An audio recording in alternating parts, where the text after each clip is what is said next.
আসসালামু আলাইকুম সবাইকে, আশা করি সবাই ভালো আছো। তো আজকে আমাদের যে হাইড্রা এবং রুই মাছ যে ক্লাস নেওয়ার কথা সেটা আমরা ইনশাআল্লাহ আজকে নিব। এবং ঘাসফড়িং ক্লাস গত ক্লাসে হয়ে গেছে, আমরা সবাই জানি। কিভাবে খেয়াল রাখবা সেটা বলছি, ঠিক আছে? তো এই কথাগুলো খেয়াল রাখলে তোমার ভুল হওয়া সম্ভব না, ঠিক আছে?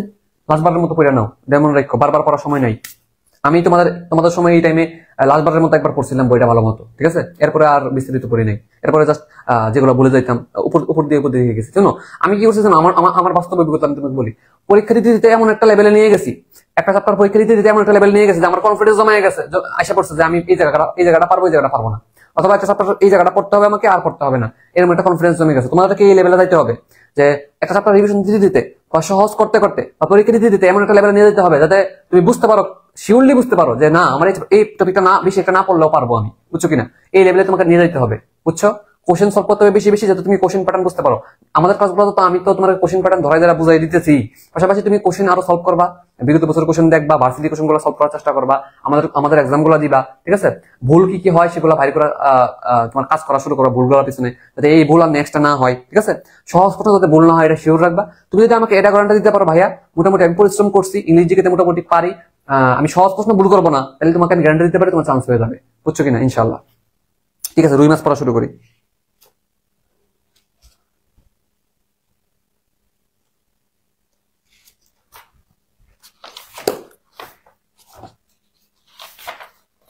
রুই মাছটা একটু দ্রুত আগানোর চেষ্টা করি, আমার তো পুরো মাথা কাজ করতেছে না, পুরা না খায়া ব্রেনের মধ্যে গ্লুকোজ নাই, দেরি হয়ে যাচ্ছে না। আজকে এখন পড়বো কি? রুই মাছ।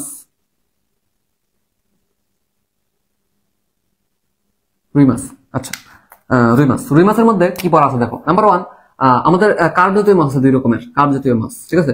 কার্প জাতীয় মাছ দুই রকমের, মেজর, একটা হচ্ছে মাইনর।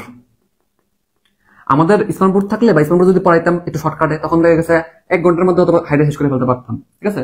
অনেকে কেমন জানে কোচিং এ দেখবা যে তোমাদের 10-15 মিনিটে শেষ করে ফেলে হাইড্রা, কেমন জানি জাদুকরি বুদ্ধি দিয়া ফাঁকিবাজি যে করে, প্রচুর ফাঁকিবাজি করে। মেজরের মধ্যে কি কি আছে? রুই মাছ, রুই মনে রাখবা, কয়েকটা উদাহরণ আছে। মেজর মানে আসলে এটা বেশি বেশি উৎপাদন হয়, বেশি বেশি ক্ষমতা আছে, তার কিছু বৈশিষ্ট্য আছে ভালো, যে বেশি উৎপাদন হয়, তার মাথার মধ্যে আইস থাকে না, সাইকোয়েড আইস থাকে, সারা দেহের মধ্যে থাকে, কয়েকটা বৈশিষ্ট্য আছে। দেখো রুই মাছ, দেখো কয়টা মেজর কার্প কারা নয়, মেজর কার্প এরকম প্রশ্ন আসে। দেখো তো দেখো রুই মাছ, কাতলা, কালীবাউস, কাকা, দেখো কা দিয়ে দুইটা আছে, কালীবাউস, কাতলা, কালীবাউস, আর একটা মনে রাখবে যে মৃগেল, একটা কি মৃগেল। এগুলো হচ্ছে মোটামুটি তোমার মেজরের মধ্যে অন্তর্ভুক্ত, ঠিক আছে? আচ্ছা, এবার আসো কি বলে এটাকে, মাইনরটা পড়া দরকার নাই, তুমি মেজরটা ভালো করে পড়লে তো বাইরে সবকিছু মাইনর, ঠিক আছে? আচ্ছা, তো রুই মাছ স্বাদু পানিতে বাস করে, সামুদ্রিক পানি, সমুদ্রতে পাবা না। দেখো শ্রেণীতাত্ত্বিক অবস্থান, এটা তোমার একটু পড়লে কেমন কেমন লাগতে পারে। ফাইলাম, কোন ফাইলামের মধ্যে অন্তর্ভুক্ত? কর্ডাটা, জানো না এটা কর্ডাটার মধ্যে অন্তর্ভুক্ত? কর্ডাটার মধ্যে অনেকগুলো শ্রেণী বিভাগ আছে, এর মধ্যে ভার্টিব্রাটার মধ্যে রুই মাছ অন্তর্ভুক্ত। ভার্টিব্রাটার মধ্যে কোনটা মনে আছে কিনা? অ্যাক্টিনোপটেরোজি, রশ্মিময় পাখনা বিশিষ্ট মাছ, মনে আছে? অ্যাক্টিনোপটেরোজির অপর নাম তো দাপুটে গোষ্ঠী বলা হয় কোন মাছটা, কোন শ্রেণীতে বলো তো? দাপুটে গোষ্ঠী, ঠিক বলতে পারো। তারপরে তোমাকে আরো কিছু বলা আছে, যেমন আচ্ছা মনে নাই, তাহলে দেখো ভার্টিব্রাটার মধ্যে অন্তর্ভুক্ত আমরা সবাই জানি। কোন ক্লাস? অ্যাক্টিনোপটেরোজি, এটাও পারি, ঠিক আছে? কোন জেনাস, কোন স্পিসিস, এটাও পারি। ভুল হইব পরীক্ষা দুইটা, তোমার পরীক্ষা ভুল হইব দুইটা জিনিস, অর্ডার আর একটা হচ্ছে তোমার ফ্যামিলি। ফ্যামিলি তো তুমি আগে পারো, ফ্যামিলি তোমার টেকনিক শিখাই দিচ্ছি যে ভাইয়া নামের শেষে কি থাকবে? ডাই থাকবে, ডাই থাকলে কি হয়ে যাবে? এটা হয়ে যাবে ফ্যামিলির উদাহরণ, ঠিক আছে না? যেমন এখানে কি লেখা আছে? সিপ্রিনি ডাই, আর একটাই বাকি আছে অর্ডার, এটা হলো সিপ্রিনি ফর্মস। তাহলে তুমি যদি সবই পারো তো বাকি একটাই আছে, এটা বাদ দিয়ে যা, ঠিক আছে না? তাহলে তুমি দেখো তো কোন ফাইলাম কর্ডারটা পারবা, সাব ফাইলাম ভার্টিব্রাটা পারবা। কর্ডারটার মধ্যে কি? ভার্টিব্রাটার অন্তর্ভুক্ত। এটা ভার্টিব্রাটার মধ্যে কোনটার অন্তর্ভুক্ত? কন্ট্রাকটিভ, অ্যাক্টিনোপটেরোজি, সার্কোপটেরোজি, কোনটা? অ্যাক্টিনোপটেরোজি, ঠিক আছে? আর কোন অর্ডারটা তোমার না পড়লেও চলবে, ফ্যামিলিতে মনে থাকবো, বাকি মনে থাকবো, ঠিক আছে? এভাবে করে তুমি কিন্তু শ্রেণীতাত্ত্বিক অবস্থানটা কভার করে দিতে পারো। শেষ, শ্রেণীতাত্ত্বিক অবস্থান শেষ। এবার আসো যে ভিতরে পড়া করি আমরা, একটা রুই মাছ যদি আঁকার চেষ্টা করি আমরা। রুই মাছের খাবার কি? খাবারগুলো তুমি একটু নিজে পড়বা, যে আঙ্গুলিকরণ দশায় কি খায়? প্রাণী প্লাঙ্কটন খায়, কিন্তু একটু বড় হয়ে গেলে তারা উদ্ভিদ টাইপের জিনিসগুলো খাওয়া শুরু করে। দুইটা পড়া তোমার কনফিউশন লাগতে পারে এখানে, ঠিক আছে? কর্তন আল দেখে কি বুঝি? বই থেকে দাগায় রাখবা ভালো করে। কর্তন আল দেখে কি বুঝি? আরটা হইলো ফুলকা রেখার দিকে কি বুঝি? ঠিক আছে? প্রথম পড়তে হবে। কর্তন আল দেখে কি বুঝি, ফুলকা রেখার দেখে কি বুঝি, ঠিক আছে। কর্তন আল দেখে আমরা বুঝি হচ্ছে এদের কি আছে, নরম জলজ উদ্ভিদ খায়, ঠিক আছে। এই দুটো কথা তুমি বইয়ের উপরে লিখে রাখতে পারো ছোট করে, অথবা বইয়ের মধ্যে দাগ দিয়েও রাখতে পারো। আমার এই দুটো জিনিস বলে দিত পরীক্ষায়, নরম জলজ উদ্ভিদ খায়, ঠিক আছে। আর ফুলকা রেখার দিয়ে কি বোঝায়, ফুলকা রেখার দিয়ে বুঝি যে ছেঁকে খায়, ঠিক আছে। যে এরা কি খায়, অতি ক্ষুদ্র প্রাণ ছেঁকে খায়, ছেঁকে খাওয়ার ক্ষমতা আছে, এটা লিখে রাখবা, ছেঁকে ছেঁকে, ঠিক আছে। এই দুটা কিওয়ার্ড লিখে রাখো বইয়ের পাশে দিয়া, যে খাদ্য সম্পর্কিত, ঠিক আছে। আঙ্গুলি প্রণদশাই, আঙ্গুলের মতো যখন থাকে তখন তারা প্রাণী প্রাঙ্গন খায়, আস্তে আস্তে তারা ইয়ে খায়। আচ্ছা, আরেকটা কথা হলো, পৌষ্টিক নালীতে যদি পচনশীল জৈব পদার্থ ভালো পাও, ভালো কাদা পাওয়া যায়, তাহলে কি বুঝবো, কমন সেন্স দিয়ে বুঝবা না যে ভালো কাদা কই থাকে, পানির নিচে না, তল দেশে থাকে না, তুমি বুঝবো যে তল দেশে খাবো, বুঝছো। তো মাছটা তল দেশে গেছে দেখি তো তার পেটের মধ্যে ভালো কাদা আসছে, তাই না, ভালো কাদা তল দেশে থাকবো, অটোমেটিক বুঝতে পারবা, ঠিক আছে। এই দুটা কথা তুমি বইয়ের পাশে উপরে ছোট করে লেখা রাখো, তাহলে হয়ে গেল, ঠিক আছে। ওকে, এবার আসলে রুই মাছের বাহ্যিক গঠন, এটা আমরা পড়বো। বাহ্যিক গঠন,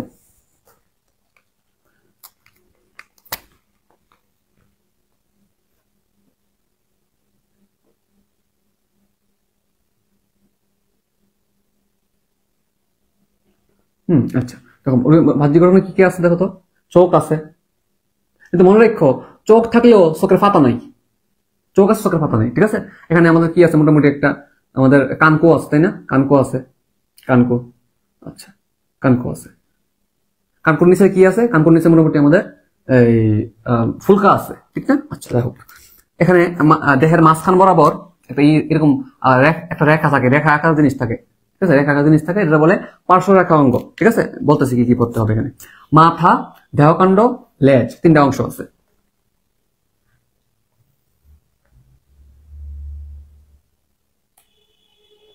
দেখো কয়েকটা কথা, মাথার মধ্যে তুমি দুইটা কথা পারবো ভালো করে, মাথার মধ্যে নাম্বার ওয়ান, ভাইয়া মাথার মধ্যে, আর এখানে মুখটা কিন্তু এরকম থাকে কিছুটা, এরকম থাকে কিছুটা, মানে মুখটা একটু ভূতা থাকে, ভূতা বলে এটাকে, বুঝছো, এই যে মুখটা এরকম ভাবে থাকে, কিরকম থাকে, বুঝছো, এটা বলে ভূতা। আচ্ছা দেখো দুইটা কথা, মাথার মধ্যে আইস নাই, নাম্বার ওয়ান, মাথার মধ্যে কি নাই, কোনো আইস নাই, নাম্বার ওয়ান। নাম্বার টু, চোখ আছে কিন্তু চোখের মধ্যে পাতা নাই, চোখের পাতা নাই। তোমার যদি প্রশ্ন করে রুই মাছের চোখ আছে কিনা, তুমি যদি বলো চোখ নাই, তাহলে কিন্তু ভুল, ঠিক আছে। এই দুটো কথা তোমাকে মাথা থেকে পড়তেই হবে, ঠিক আছে।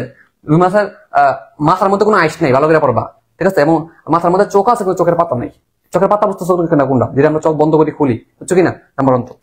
এখানে কি কি আছে, তিনটা ছিদ্র আছে এখানে, ঠিক আছে, তিনটা ছিদ্র আছে, 1 2 3, তিনটা ছিদ্রের নাম পড়তে হবে তোমাকে, সিরিয়ালে পড়তে হবে, এবং সিরিয়ালেই পড়তে হবে, ঠিক আছে, সিরিয়ালে পড়তে হবে। সিরিয়ালে মনে রাখবা পা জোরে, মনে রাখবা পা জোরে, পায়ু ছিদ্র, জনন ছিদ্র, রেচন ছিদ্র, ঠিক আছে, তিনটা একসাথে পড়ে ফেলবা। পা জোরে, পায়ু ছিদ্র, জনন ছিদ্র, রেচন ছিদ্র। রুই মাছের দেহে কোন ছিদ্র থাকে না, প্রশ্ন আসতে পারে, নাম্বার ওয়ান। নাম্বার টু, প্রশ্নের স্টাইল হলো যে ভাইয়া এখানে প্রথম ছিদ্র কোনটা, দ্বিতীয় ছিদ্র কোনটা, তৃতীয় ছিদ্র কোনটা, এভাবে প্রশ্ন আসতে পারে, বুঝছো। অবশ্যই তোমাকে সিরিয়ালে খেয়াল রাখবে, পা চড়ে, পায়ু ছিদ্র, জনন ছিদ্র, রেচন ছিদ্র, ছিদ্র শেষ। এবার আসো, রুই মাছের দেহের মাঝখানে এরকম ভাবে একটা, আমরা তো একটা পাশ রাখছি, আরেকটা পাশ তৈরি আছে, তাই না। তো আরেকটা পাশ থাকলে তুমি মনে রাখবা যে দুই পাশে পাশে পাশাপাশি কি থাকে, পার্শ্বরেখা অঙ্গ থাকে। তাহলে এই পার্শ্বরেখা অঙ্গ থাকে, এই যে রেখা রাখলাম মাঝ বরাবর, পার্শ্বরেখা অঙ্গ থাকে রেখার মতো, এটা বলে কি, পার্শ্বরেখা অঙ্গ। এটাকে আমি যদি অন্যদিকে দেখাই, যেটাকে এটাকে কি বলে, পার্শ্বরেখা অঙ্গ। কোদিকে দেখাতে পারি, দেখো পার্শ্বরেখা অঙ্গ, পার্শ্ব রেখা অঙ্গ বলে, ঠিক আছে। এটার একটা অপর নাম আছে, অন্য বইয়ের তথ্য লেখা রাখো, নাম হলো নিউরোমাস্ট। পার্শ্বরেখা অঙ্গের একটা কাজ হলো সংবেদী অঙ্গ হিসেবে কাজ করা, সংবেদন গ্রহণ করতে পারে, পানির গুণাগুণ বুঝতে পারে। গুণাগুণ বুঝতে হলে তার কি লাগবে, সংবেদন গ্রহণ করতে হইব না। মনে রাখবা বালাদিরা, যাদের কি থাকে, পার্শ্বরেখা অঙ্গ থাকে বা নিউরোমাস্ট থাকে। এই নিউরোমাস্টের মধ্যে আইসের সংখ্যা, আইস মনে রাখবা, মাথার মধ্যে কোনো আইস নেই, কোনো আইস নাই, কিন্তু এই জায়গায় তো আইস আছে, এটা তো আইস আছে, দেখো। তাহলে মনে রাখবা যে এখানে আইসের সংখ্যা হইলো 41 থেকে 42টা। এটা তুমি নতুন বই নাকি বলে অ্যাড করে রাখো, এক্সট্রা ইনফো, ঠিক আছে। আমি সবসময় এটা মনে রাখতাম, আমার মনে থাকতো আর কি। আমি এক্সট্রা ইনফো খুব কম পারতাম, বুঝছো, যেগুলো খুবই ইম্পর্টেন্ট দুই একটা মনে থাকতো আর কি। এক্সট্রা ইনফো পড়ে নেই বললে চলে। একটা কথা মনে রাখবা, এক্সট্রা ইনফো তুমি যদি নাও পড়ো একবারে, তাও তুমি ঢাকা মেডিকেল পর্যন্ত চান্স পাওয়া পসিবল, এবং ইজিলি পসিবল, ঠিক আছে। তোমাকে মেন বইয়ের দক্ষতা বাড়াইতে হবে, মেন বই সহজ জিনিসগুলো তুমি ভুল করে না আসো, এটা পারতে হবে। ইংলিশের কমন টপিকগুলো তোমার পরীক্ষায় ভুল নয়, এটা খেয়াল রাখতে হবে। জিকে কমন প্রশ্ন যদি ভুল নয়, খেয়াল রাখতে হবে। অনুশীলনের প্রশ্ন যদি ভুল নয়, এটা খেয়াল রাখতে হবে। যদি এই কথাগুলো আমাকে দিতে পারো, তাহলে আমি তোমাকে খাতায় কলমে লিখে দিতে পারো, ইনশাল্লাহ তোমার চান্স হয়ে যাবে, বুঝছো কিনা। সো চান্স পাওয়ার জন্য খুব কঠিন জিনিস পড়া লাগে না, খুব এক্সট্রেন্থ পড়া লাগে না, খুব বস হইতে হয় না, খুব মেধাবী হইতে হয় না, ঠিক আছে? মনে রাখবো সবসময়, সত্যি কথা। তোমার বিশ্বাস না হইতে পারে, মনে হতে পারে বাইরে কি আর ফল কয় না, ঠিক আছে? তো এই কথাটা লেখা রাখো। এবার আসো, এখানে কিন্তু আইস থাকে, তাই না? আইস নিয়ে পড়তে হবে। আচ্ছা, এখানে পাখনা থাকে, কি থাকে? পাখনা। পাখনা নিয়ে একটু পরে বলতেছি, আইস নিয়ে বলে ফেলি। দেখো আইস, ধরো এখানে আইস আছে, ঠিক আছে? আইস, ঠিক আছে? একটা আইস নিয়ে আমরা পরে দেখি, একটা আইস, ঠিক আছে? মনে রাখবা আইস গুলো তো দেহের বাইরে থাকে, এটা ধর প্রধান প্রতিরক্ষাকারী অঙ্গ হিসেবে কাজ করে, ঠিক আছে? প্রতিরক্ষাকারী অঙ্গ। তো মনে রাখবা আইস গুলা দেহের বাইরে থাকে, বাইরে থেকে কি করে? প্রতিরক্ষাকারী অঙ্গ হিসেবে কাজ করে। তাহলে এখানে কি আছে? আইস আছে। আইসটার একটা ফাংশন কি এটা বুঝতে পারতেছো? কমন সেন্স দিয়ে বুঝতে যায় যে প্রতিরক্ষাকারী অঙ্গ, প্রতিরক্ষা করে, ঠিক আছে? তাহলে রুই মাছের দেহের প্রধান প্রতিরক্ষাকারী অঙ্গের নাম কি? আইস, ঠিক আছে? আইস গুলা কিরকম? সাইক্লোয়েড। নাম কি? সাইক্লোয়েড মানে গোলাকার, তাই না? গোলাকারের মতো, অয়ের মানে মতো। তো প্লাকয়েড হচ্ছে কনভেক্টিস, মনে আছে কিনা? প্লাকয়েড কনভেক্টিস, সাইক্লয়েড হচ্ছে তোমার কি অ্যাক্টিনোপ্টিওজি, সার্কোপ্টিওজি হচ্ছে গ্যানোয়েড। মনে পড়ে কিনা? সাইক্লয়েড। সাইক্লয়েড গুলা কিরকম হয়? গোলাকার হয় না কিছুটা? তুমি এখানে একসাথে গোলাকারটা করে ফেলবা। দেখো এই যে গোলাকার। আচ্ছা, গোলাকারটা তোমাকে একটু সুন্দর করে দেখা জিনিসটা। দেখো এই যে আইস বললাম, এই যে আইস, তো আইসটার মধ্যে প্রথমত একটা ক্যান্ডে একটা জিনিস থাকে, তার নাম ফোকাস, ঠিক আছে? এরপর গোলাকারে গোলাকারে জিনিস থাকে, একটা থাকে স্পেশাল, একটা থাকে এরকম, একটা থাকে এরকম। দেখো বিশেষ বিশেষ বিশেষ একটা জিনিস। এরপর থাকে আবার এরকম, দেখো আইসটা কিরকম, এবার এরকম থাকে একটা জিনিস, আবার থাকে কি এরকম, ঠিক আছে? আবারও থাকে এরকম। এটার নাম হচ্ছে আইস। এটার নাম কি? আইস। একটু খেয়াল করছো কিনা? কালোটার পরে একটা নীল কালার স্পেশাল একটা গোলাকার একটা জিনিস দিছি। আচ্ছা, আগে নামকরণ গুলো করি। দেখো এই যে মাঝখানে যে কেন্দ্রটা, এটার নাম হলো ফোকাস বা নিউক্লিয়াস বলতে পারো, ফোকাস বা কেন্দ্র, ঠিক আছে? নাম্বার 1। নাম্বার 2 হলো এই যে গোলাকার জিনিসগুলো আছে, তার নাম কি? এগুলো সার্কেল আকারে আছে না, সার্কেল আকারে, এজন্য তার নাম সার্কুলি। তার নাম কি? সার্কুলি। তো এক বচনে সার্কুলাস, বহুবচনে সার্কুলি। আমরা জানি বায়োলজিতে এক বচনে যদি আস থাকে, বহুবচনে আমরা আই লাগাই দিই। সুতরাং সার্কুলি বহুবচন, সার্কুলাস এক বচন, ঠিক আছে? তোমরা ইংরেজি দর্শন ভাই তোমাদেরকে শিখাইছে, ঠিক আছে না? তাহলে এই জিনিসগুলোর নাম কি? কালো জিনিসগুলোর নাম হলো সার্কুলি। সার্কুলি একসাথে সবগুলো বলতে পারবে, সার্কুলি সবগুলো একসাথে নাম কি? সার্কুলি। এবার তুমি খেয়াল করছো কিনা এই সার্কুলি গুলোর মাঝখানে কিছু স্পেশাল সার্কুলি আছে যেগুলো একটু বিশেষ, একটু গাঢ়, একটু বিশেষ। এগুলোর নাম, এগুলো কিন্তু, এগুলো যেহেতু বিশেষ, এগুলো কিন্তু সবসময় আসে না, এগুলা প্রতি বছর একবার করে আসে, বছরে বছরে আসে। বছর ইংরেজি কি? অ্যানুয়াল না? আমরা বলছিলাম না অ্যানুয়াল এক্সামিনেশন, বার্ষিক পরীক্ষা। তো এগুলা এই স্পেশাল যে নীল কালার যেগুলো দিছি, এগুলো কিন্তু সবসময় আসে না, এগুলা কি বছরে বছরে আসে। এজন্য এর নাম অ্যানুলাস, কারণ এগুলা অ্যানুয়ালি আসে। এগুলোর নাম কি? অ্যানুলাস। নীলগুলোর নাম কি? অ্যানুলাস। মানে এগুলো অ্যানুয়ালি আসে। আমি জানি না তোমাদের একাডেমিক এগুলো পড়ে আসছো কিনা, অ্যানুলাস। এবং যেহেতু বছরে বছরে আছে, এগুলোর নাম বার্ষিক বৃদ্ধি রেখা। নাম কি? বার্ষিক বৃদ্ধি রেখা। এবং এগুলো দেখা তুমি একটা রুই মাছের গুণাগুণ, রুই মাছের বৃদ্ধি হার কতটুকু, রুই মাছটা কি আসলে বড় হবে, কতটুকু বড় হবে, বা রুই মাছটার গুণাগুণ কিরকম, তুমি এগুলো বুঝতে পারো, ঠিক আছে? আইসের বৃদ্ধি বুঝতে পারো, আইসটা কিরকম, বা রুই মাছের বয়সটা কেমন, ঠিক আছে? দুটো জিনিস দুটো জিনিস বুঝতে পারো। ব দিয়া বৃদ্ধি হার, বয় দিয়া বয়স। বয়স এবং বৃদ্ধি হার তুমি বুঝতে পারো, লেখা রাখবা শুধু এটার পাশে দিয়ে, ঠিক আছে? বয়স এবং বৃদ্ধি হার তুমি বুঝতে পারো এটা দিয়ে, ঠিক আছে? আচ্ছা, এরপরে এখান থেকে কিছু, এটা যেহেতু বৃত্তাকার জিনিসপাতি, সাইক্লয়েড, সার্কেল আকার, তো এখানে কিছু এরকম জিনিস থাকে, ঠিক আছে? রেডিয়াস বরাবর একটা বৃত্তের রেডিয়াস থাকে না, ব্যাসার্ধ থাকে না, এটার নাম হচ্ছে রেডি। তো পড়ছো কিনা তোমরা? দেখো তোমাদের কিন্তু ইয়ে তো আসে, ইংলিশেও প্রশ্ন আসে যে what is the plural form of nucleus, what is the plural form of radius. Radius, তো আমি রেডিয়াসটা লিখতেছি এখানে, রেডিয়াস। তো আমরা জানি বায়োলজিতে বা ইংলিশের ক্ষেত্রে আস থাকলে এটার পরিবর্তে কি দিতে হয়? আই দিতে হয়, একটু আগে বলছি। রেডিয়াসটা বাদ দিয়ে রেডি বানিয়ে দাও, রেডি, দেখছো? নিউক্লিয়াস, নিউক্লি, মেডিকেল ডেন্টালে আসছে কিনা, আসছে মনে হয় এরকম একটা প্রশ্ন, what is the plural form of nucleus, এবার মনে প্রশ্ন আসছিল, ঠিক আছে? মেডিকেলে। তাহলে এগুলো রেডিয়াস বরাবর আসছে, নাম কি? রেডি। কারণ অনেকগুলো জিনিস তো একসাথে বহুবচনে বললাম, রেডি। যেটা হোক, এই যে বললাম আইস, আইসের বৃদ্ধি হয় সবসময়, সবচেয়ে বেশি হয় কখন, এটা আমাকে পড়তে হবে, ঠিক আছে? এটার বৃদ্ধি হয় কখন সবচেয়ে বেশি? আইসের বৃদ্ধি কোন কোন কালে সবচেয়ে বেশি বেশি হয়, ঠিক আছে? এটার আনসার হচ্ছে গ্রীষ্মকালে এবং বসন্তকালে। এখন তুমি এই জায়গায় কনফিউজ হয়ে যাবা, কদিন পর যখন পড়তে যাইবা, কদিন পর যখন তুমি মনে করতে চাইবা, দেখি তো আইসের বৃদ্ধি কোন কোন কালে হয়, মনে করার চেষ্টা করি, ঠিক আছে? তখন দেখবে তোমার প্যাচ লাগাই দিতেছে, কোন কোন কাল তোমার মনে নাই, বুঝছো? বা অপশনে তোমাকে প্যাচ লাগাই দিতে পারে। কেমনে? এখানে আছে কি গ্রীষ্মকাল, বসন্তকাল, তোমাকে দিয়ে দিবে গ্রীষ্মকাল, শীতকাল, গ্রীষ্মকাল, বসন্তকাল, গ্রীষ্মকাল, তারপরে বসন্তকাল, শরৎকাল, হেমন্তকাল। পুরাই একটা কনফিউজ হয়ে যাওয়ার একটা মতো অবস্থা হইতে পারে। তুমি একটা কথা মনে রাখবা, রাফি ভাই বলে দিচ্ছে সব এস থাকবে এখানে, এস এস এস, কি মনে রাখবা? S S. তো তোমার 6টা ঋতুর মধ্যে যে দুইটা ঋতু এস দিয়ে শুরু, তাদের নাম হবে কি? তারা হবে আইসের বৃদ্ধির কাল। বুঝছো? তো আমি কিন্তু তোমাদের একটা কন্টেন্ট দিয়ে দিছি, অবশ্যই সবাই এই কন্টেন্টটা চেক করবা। রুই মাছ, ঘাসফড়িং, হাইডাতে যত সকল কাল আছে, গ্রীষ্মকাল, বসন্তকাল, শীতকাল, শরৎকাল, সব কাল নিয়ে একটা কন্টেন্ট দেওয়া আছে। অবশ্যই সবাই কাল নিয়ে কন্টেন্টটা দেখে ফেলবা।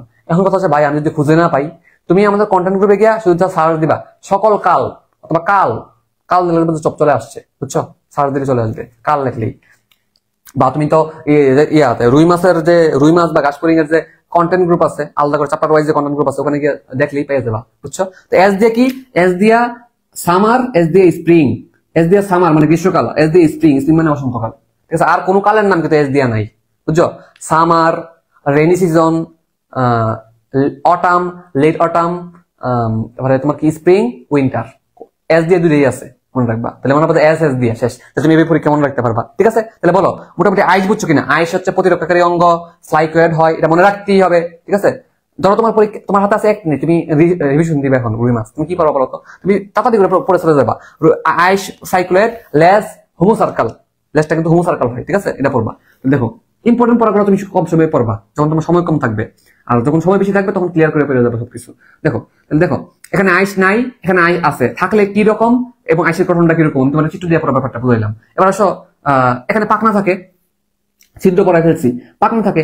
তুমি রুই মাছ, ঘাসফড়িং যেমন তোমাদেরকে একটা চিত্র দিয়ে সবকিছু কভার করে ফেলছি, তুমি এখনো চেষ্টা করবা যে এই রুই মাছ আইকা বা একটা মাছের মতো গঠন আইকা এখানে তুমি কি কভার করতে পারো। আমি কিন্তু অনেক দিন করে কভার করছি, তাই না?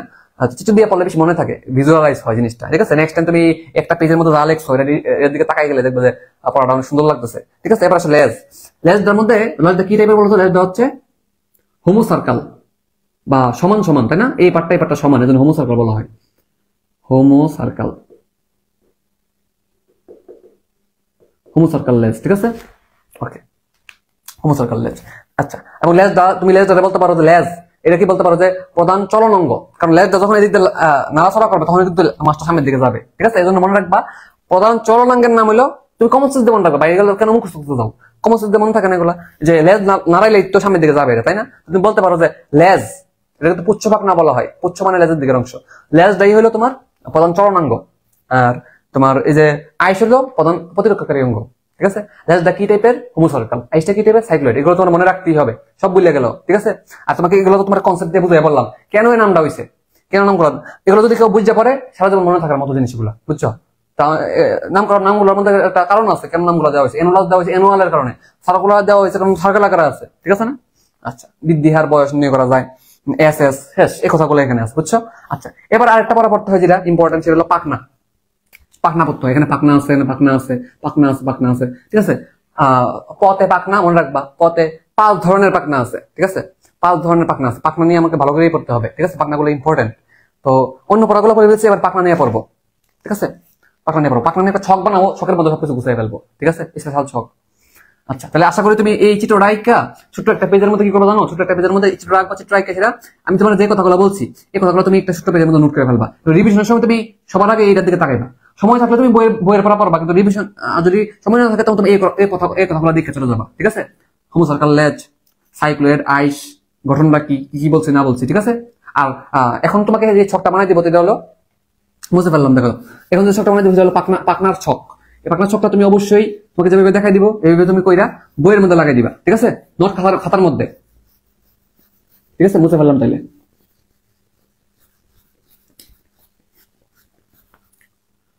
আচ্ছা, দেখো ছকটা কিভাবে করবা, দেখো তোমাকে দেখে।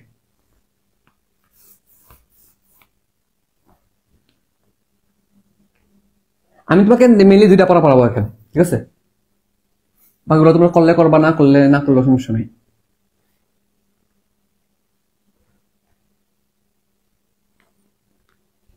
দেখো পুরো ব্যাপারটা গুছানো হয়ে যাবে এবং তোমার কাছে গুছাই পড়া যাচ্ছে। তুমি চাইলে তুমি যখন একটা সময় টিউশন করাইবা তখন তোমার ছাত্রছাত্রীরা পড়াইতে পারবা, এই স্টাইলে পড়াইতে পারবা। এবং এই স্টাইল থেকে বেস্ট ভাবে গুছানোর উপায় আর নাই পৃথিবীতে, কেউ আবিষ্কার করতে পারবে না। এই ছকে যেভাবে একটা পড়া গুছায় আসে অন্য কোনোভাবে কেউ তোমার গুছাই দিতে পারবে না। ঠিক আছে? যত কথাই বলো না কেন, যত লজিক দেখেন না কেন, ঠিক আছে, যত বিশাল পণ্ডিত টিচার হোক না কেন। ঠিক আছে? দেখো নাম বা কি বলতে পারো এখানে, ধরন ধরন ধরন অর্থাৎ টাইপ বলতে সুন্দর ইংরেজিতে টাইপ। টাইপ, নাম, পাকনা রশ্মি, পাকনা রশ্মি, অবস্থান, এটা হলো কাজ,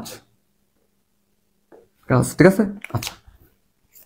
তো নাম্বার 1 দুই রকমের আছে, কিছু কিছু পাকনা আছে জোড়ায় জোড়ায়, কিছু কিছু পাকনা আছে সিঙ্গেল সিঙ্গেল, অযুগ্ম। ঠিক আছে, তাহলে দুই টাইপের আছে, একটা হলো যুগ্ম, একটা হলো অযুগ্ম। ঠিক আছে, দেখো একটা হলো যুগ্ম, একটা হলো অযুগ্ম। ঠিক আছে, আচ্ছা। যুগ্ম হলো দুই রকমের, অযুগ্ম 3 রকমের। দেখো 1 1 2 3 4 5। ঠিক আছে, তো ভাইয়া তুমি তো বুঝতেই পারতেছো অযুগ্মের মধ্যে আছে 3টা, তার মানে এখান থেকে প্রশ্ন আসতে পারে। মনে রাখবা অযুগ্মের 3টাই প দিয়ে শুরু, শেষ। ঠিক আছে, একটা কথা দিয়ে পড়লে শেষ। অযুগ্ম 3টা প দিয়ে শুরু। ঠিক আছে, আচ্ছা আমি নাম গোলা গেলে কি তাহলে বুঝতে পারবো সহজে। এটা হলো বক্ষ পাকনা, বক্ষ পাকনা, শ্রোণী পাকনা। দেখো বক্ষ পাকনা, শ্রোণী পাকনা, পৃষ্ঠ পাকনা, পায়ু পাকনা, একটা হলো পুচ্ছ পাকনা। ঠিক আছে, তো মনে রাখো তুমি একটা কথা মনে রাখবা যে অযুগ্মর মধ্যে প থাকবে, প মানে সিঙ্গেল, প মানে সিঙ্গেল, প মানে সিঙ্গেল, মানে হচ্ছে তারা একটা একটা করে আছে। ঠিক আছে, তাহলে তোমাকে যদি বলি কয় ধরনের পাখনা আছে, কয় ধরনের, দেখো কয় ধরনের, মনে রাখবা 5 ধরনের। কিন্তু কি 5টি, 5টি কি না, 5টি না, কারণ এগুলো না একটা একটা করে আছে, 1 2 3, কিন্তু এগুলো না জোড়ায় জোড়ায় আছে। তাহলে এগুলো কি এখানে 2টা, তাহলে 1 2 3 4, 1 2 3 4 5 6 7, তাহলে 5 ধরনের মোট 7টি। ভালো করে প্রশ্ন দিকে লাগাইবা, পাকনা কয় ধরনের, 5 ধরনের, কয়টি, 7টি। ধরনের আর টি কিন্তু এক না। যেমন আমরা চলনাঙ্গ চলনা পড়াইতে গিয়ে বলছিলাম যে যদি প্রশ্ন আসে করটিকার মাঝে, করটিকার মাঝে কয় ধরনের আছে, 6 ধরনের অস্থি আছে, কয়টি, 8টি। ঠিক আছে, বুঝাই বলছিলাম কিন্তু, তাই না? আচ্ছা দেখো, তো তুমি এই কথাটা মনে রাখতে পারলে বাকিটা এমনি মনে থাকবো, বস বস বস, বাকি দুটা বস। ঠিক আছে, তোমাকে আমি এই দুটা ফিল আপ করে দিব না, তুমি নিজে ফিল আপ করবা। ঠিক আছে, আমি তোমাকে মাইলে এটা পড়াই দিব, এটাও আমি না পড়াইলেও পারতাম, কিন্তু এটা মাঝে মাঝে ভার্সিটিতে চলে আসে, মেডিকেলে আসে না, ভার্সিটিতে আসে, জন্য পড়াই দিচ্ছি এটা। ঠিক আছে, বলি দেখো এই যে সংখ্যাগত, দেখো একটা তোমার সহজ, দেখো শ্রোণী 9, শ্রোণী 9। ঠিক আছে, আচ্ছা এবার আসো, এবার আসো পায়ু, পায়ুটা আমরা পাশা বলবা, পাশা পাশা পাশা, সা দিয়ে পড়বা যে 7টা থাকবে এই জায়গা। ঠিক আছে, আবার এখন আসো, এখানে হয়েছে 16 থেকে 17টি, এখানে হয়েছে 15 থেকে 16টি। একটু খেয়াল করছো কিনা, এই যে এই দুটোর মধ্যে মিল আছে, কেন মিল আছে দেখো, 15 16 17, এইগুলা হয়েছে পৃষ্ঠপাকনা, এইগুলা হচ্ছে বক্ষ পাকনা। দেখছো বুঝছো কিনা, 15 থেকে 16 হইলো তোমার পৃষ্ঠপাকনা, 16 থেকে 17 হলো বক্ষ পাকনা। দেখছো মিল আছে কিনা, এমনি মনে রাখবা। দেখো এই দুটার মাঝখানে শ্রোণী 9, এটা তো ক্লিয়ার হয়ে গেছে। পাশা পাশা, পা দিয়ে কিন্তু আর কোনটাই নেই, সা সাত হয়ে গেছে। এবার হচ্ছে পৃষ্ঠপাকনা, পৃষ্ঠপাকনা পথে, পৃষ্ঠপাকনা পথে 15 থেকে 16, 15 থেকে 16 যদি এটা হয় তাহলে বক্ষ পাকনা কি হবে, 16 থেকে 17। একটু মিলিয়ে পড়ো তাহলে মনে থাকবো। ঠিক আছে, ডাইরেক্ট পড়লে বলে দেবো, তোমাকে একটু ট্রিক্স দিয়ে মনে রাখার চেষ্টা করতেছি। ঠিক আছে, একটু ট্রিক্স দেওয়ার চেষ্টা করতেছি আমি, পুরো ট্রিক্স হচ্ছে না। তো দেখো আর মনে রাখবা পুচ্ছর মধ্যে সবচেয়ে বেশি ইয়ে আছে। এই যে রুই মাছ যদি আঁকো না, রুই মাছ যদি আঁকো, রুই মাছের মধ্যে দেখবে লেজটা কিন্তু একটু বড় সড়ো। পাখনা রশ্মি কি বুঝো কিনা তোমরা, এই ধরো একটা পাখনা, এই যে একটা পাখনা, পাখনার মধ্যে এরকম দেখবা, এরকম এরকম থাকে, এরকম পাখনা রশ্মি, রশ্মির মতো ছড়াই যাচ্ছে, কিন্তু হলো ফিন রে, ফিন রে। তো লেজের মধ্যে দেখবা সবচেয়ে বেশি কি আছে, রশ্মি আছে। তো মোটামুটি কয়টা আছে, 19টার মতো আছে। তেমনি মনে রাখবা পুচ্ছটা কি হয়েছে, পুচ্ছ গুচ্ছ, পুচ্ছ গুচ্ছ, তাই না, অনেক গুচ্ছ আছে এই জায়গার মধ্যে। মোটামুটি 18 বছর পার করে ফেলছে, অ্যাডাল্ট হয়ে গেছে, তাই না? তারা বিয়ে করানো যাবে এখন নাকি, পুচ্ছরে বিয়ে করানো যাবো, পুচ্ছরে বিয়ে করানো যাবো। ঠিক আছে, 18 বছর পার করে 19 বছরে পড়ছে, বুঝছো? তো বাকিটা অবস্থান আর কাজটা তোমরা লেখা বইটা কমপ্লিট করে বইয়ের মধ্যে লাগাই দিবা। এটা মাঝে মাঝে ভার্সিটিতে দিয়ে দেয়, তোমাকে পড়াইলাম, কয়েকবার আসছে। ঠিক আছে, আচ্ছা তাহলে আশা করি তুমি এখান থেকে সর্বপ্রথম এটা মনে রাখতে পারবা, পাকনা। এবং মনে রাখো এই যে এটার মধ্যে সবচেয়ে বেশি ইয়া না, লেজ দায়িত্ব চলনাঙ্গ, এই জন্য পুচ্ছ পাকনারি বলা হয় প্রধান চলনাঙ্গ। ঠিক আছে, এটা পড়বা, পুচ্ছ পাকনারি বলা হয় কি প্রধান চলনাঙ্গ। ঠিক আছে, আচ্ছা পুচ্ছ পাকনা কই আছে, মাথার মধ্যে না, লেজের পিছনে, লেজের দিকে আছে, তাই না? আচ্ছা, তো আশা করি তুমি যেভাবে ইনস্ট্রাকশন দেওয়া দিলাম তোমাকে, এই ইনস্ট্রাকশন অনুযায়ী তুমি কথাগুলো মনে রাখতে পারবো। আরেকবার সামারি করি, ভাই অযুগ্মরে প দিয়ে মনে রাখবো, সকল প হইলো অযুগ্ম, শেষ। এই নাম্বার 1 টাইপ প্রশ্নের টাইপ গুলো বলি, কোশ্চেন প্যাটার্ন। কয় ধরনের পাখনা আছে, 5 ধরনের, কয়টি, 7টি, অযুগ্ম 9 কোনটি, এই তিনটা দিয়ে একটা অপশন দিয়ে দিব, ঠিক আছে। আচ্ছা, এরপরে প্রশ্ন কি পাখনা রশ্মি কোথায়, পাখনা রশ্মি কয়টা আছে? তো শ্রোণী 9টি, পাশা 7টা আছে এখানে, ঠিক আছে।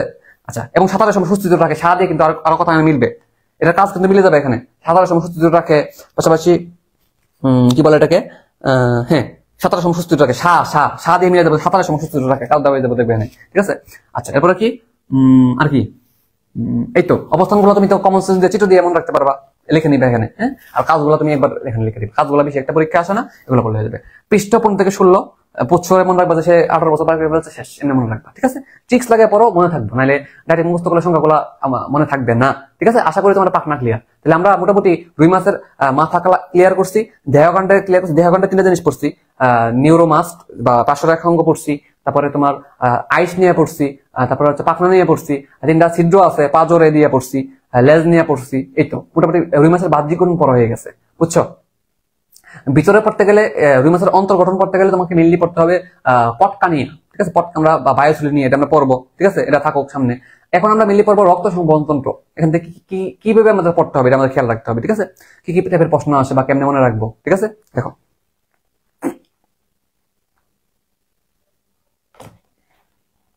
তাহলে বলো এতটুকু ক্লিয়ার কিনা, সবাই একটু বলো। আমি একটু পানি নিয়ে আসি বোতলে, সবাই একটু পানি খেয়ে নাও, ঠিক আছে। থাকার চেষ্টা করো, না পারলে ঘুমিয়ে যাও। দেখি এতটুকু বুঝছো কিনা তোমরা একটু কমেন্ট করো, ঠিক আছে। আমি পানি খেয়ে আসি, যেহেতু সারাদিন খাইনি এখন পর্যন্ত।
হ্যাঁ, চলে আসছি, পানি খেয়ে চলে আসছি, তাহলে মুছে ফেললাম আমি তাহলে। হ্যাঁ,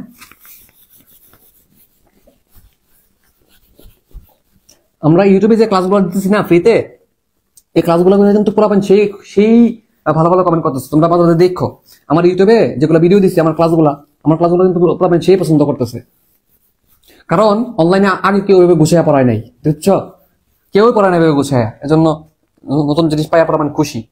আচ্ছা, এবার আসো রক্ত সম্বহনতন্ত্র, এটা আমাদের ক্লিয়ার করতে হবে।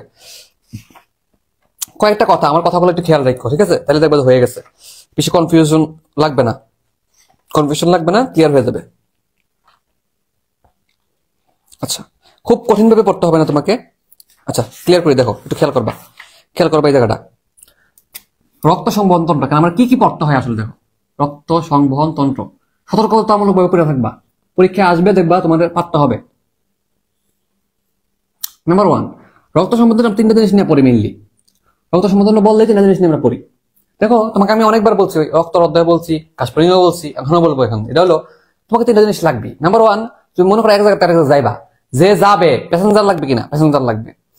যে রাস্তায় যাবে রাস্তা লাগবে, এবং তাকে যে নিয়ে যাবে ড্রাইভার সে লাগবে, বুঝছো, বা গাড়িটা লাগবে। 3টা জিনিস। তো যে যাবে তার নাম প্যাসেঞ্জার, কে যাবে, রক্ত যাতায়াত করবে, রাস্তার নাম কি, রক্ত নালী,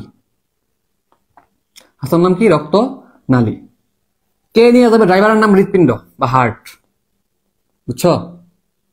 আচ্ছা, রুই মাছের হৃৎপিণ্ড কয় প্রকোষ্ঠ, 2 প্রকোষ্ঠ, আমরা সবাই জানি মাছের হৃৎপিণ্ড। আবার আসো রক্ত নিয়ে দুইটা কথা হলো, রক্তের মধ্যে অবশ্যই রক্তরস, রক্তকণিকা আছে, তাই না।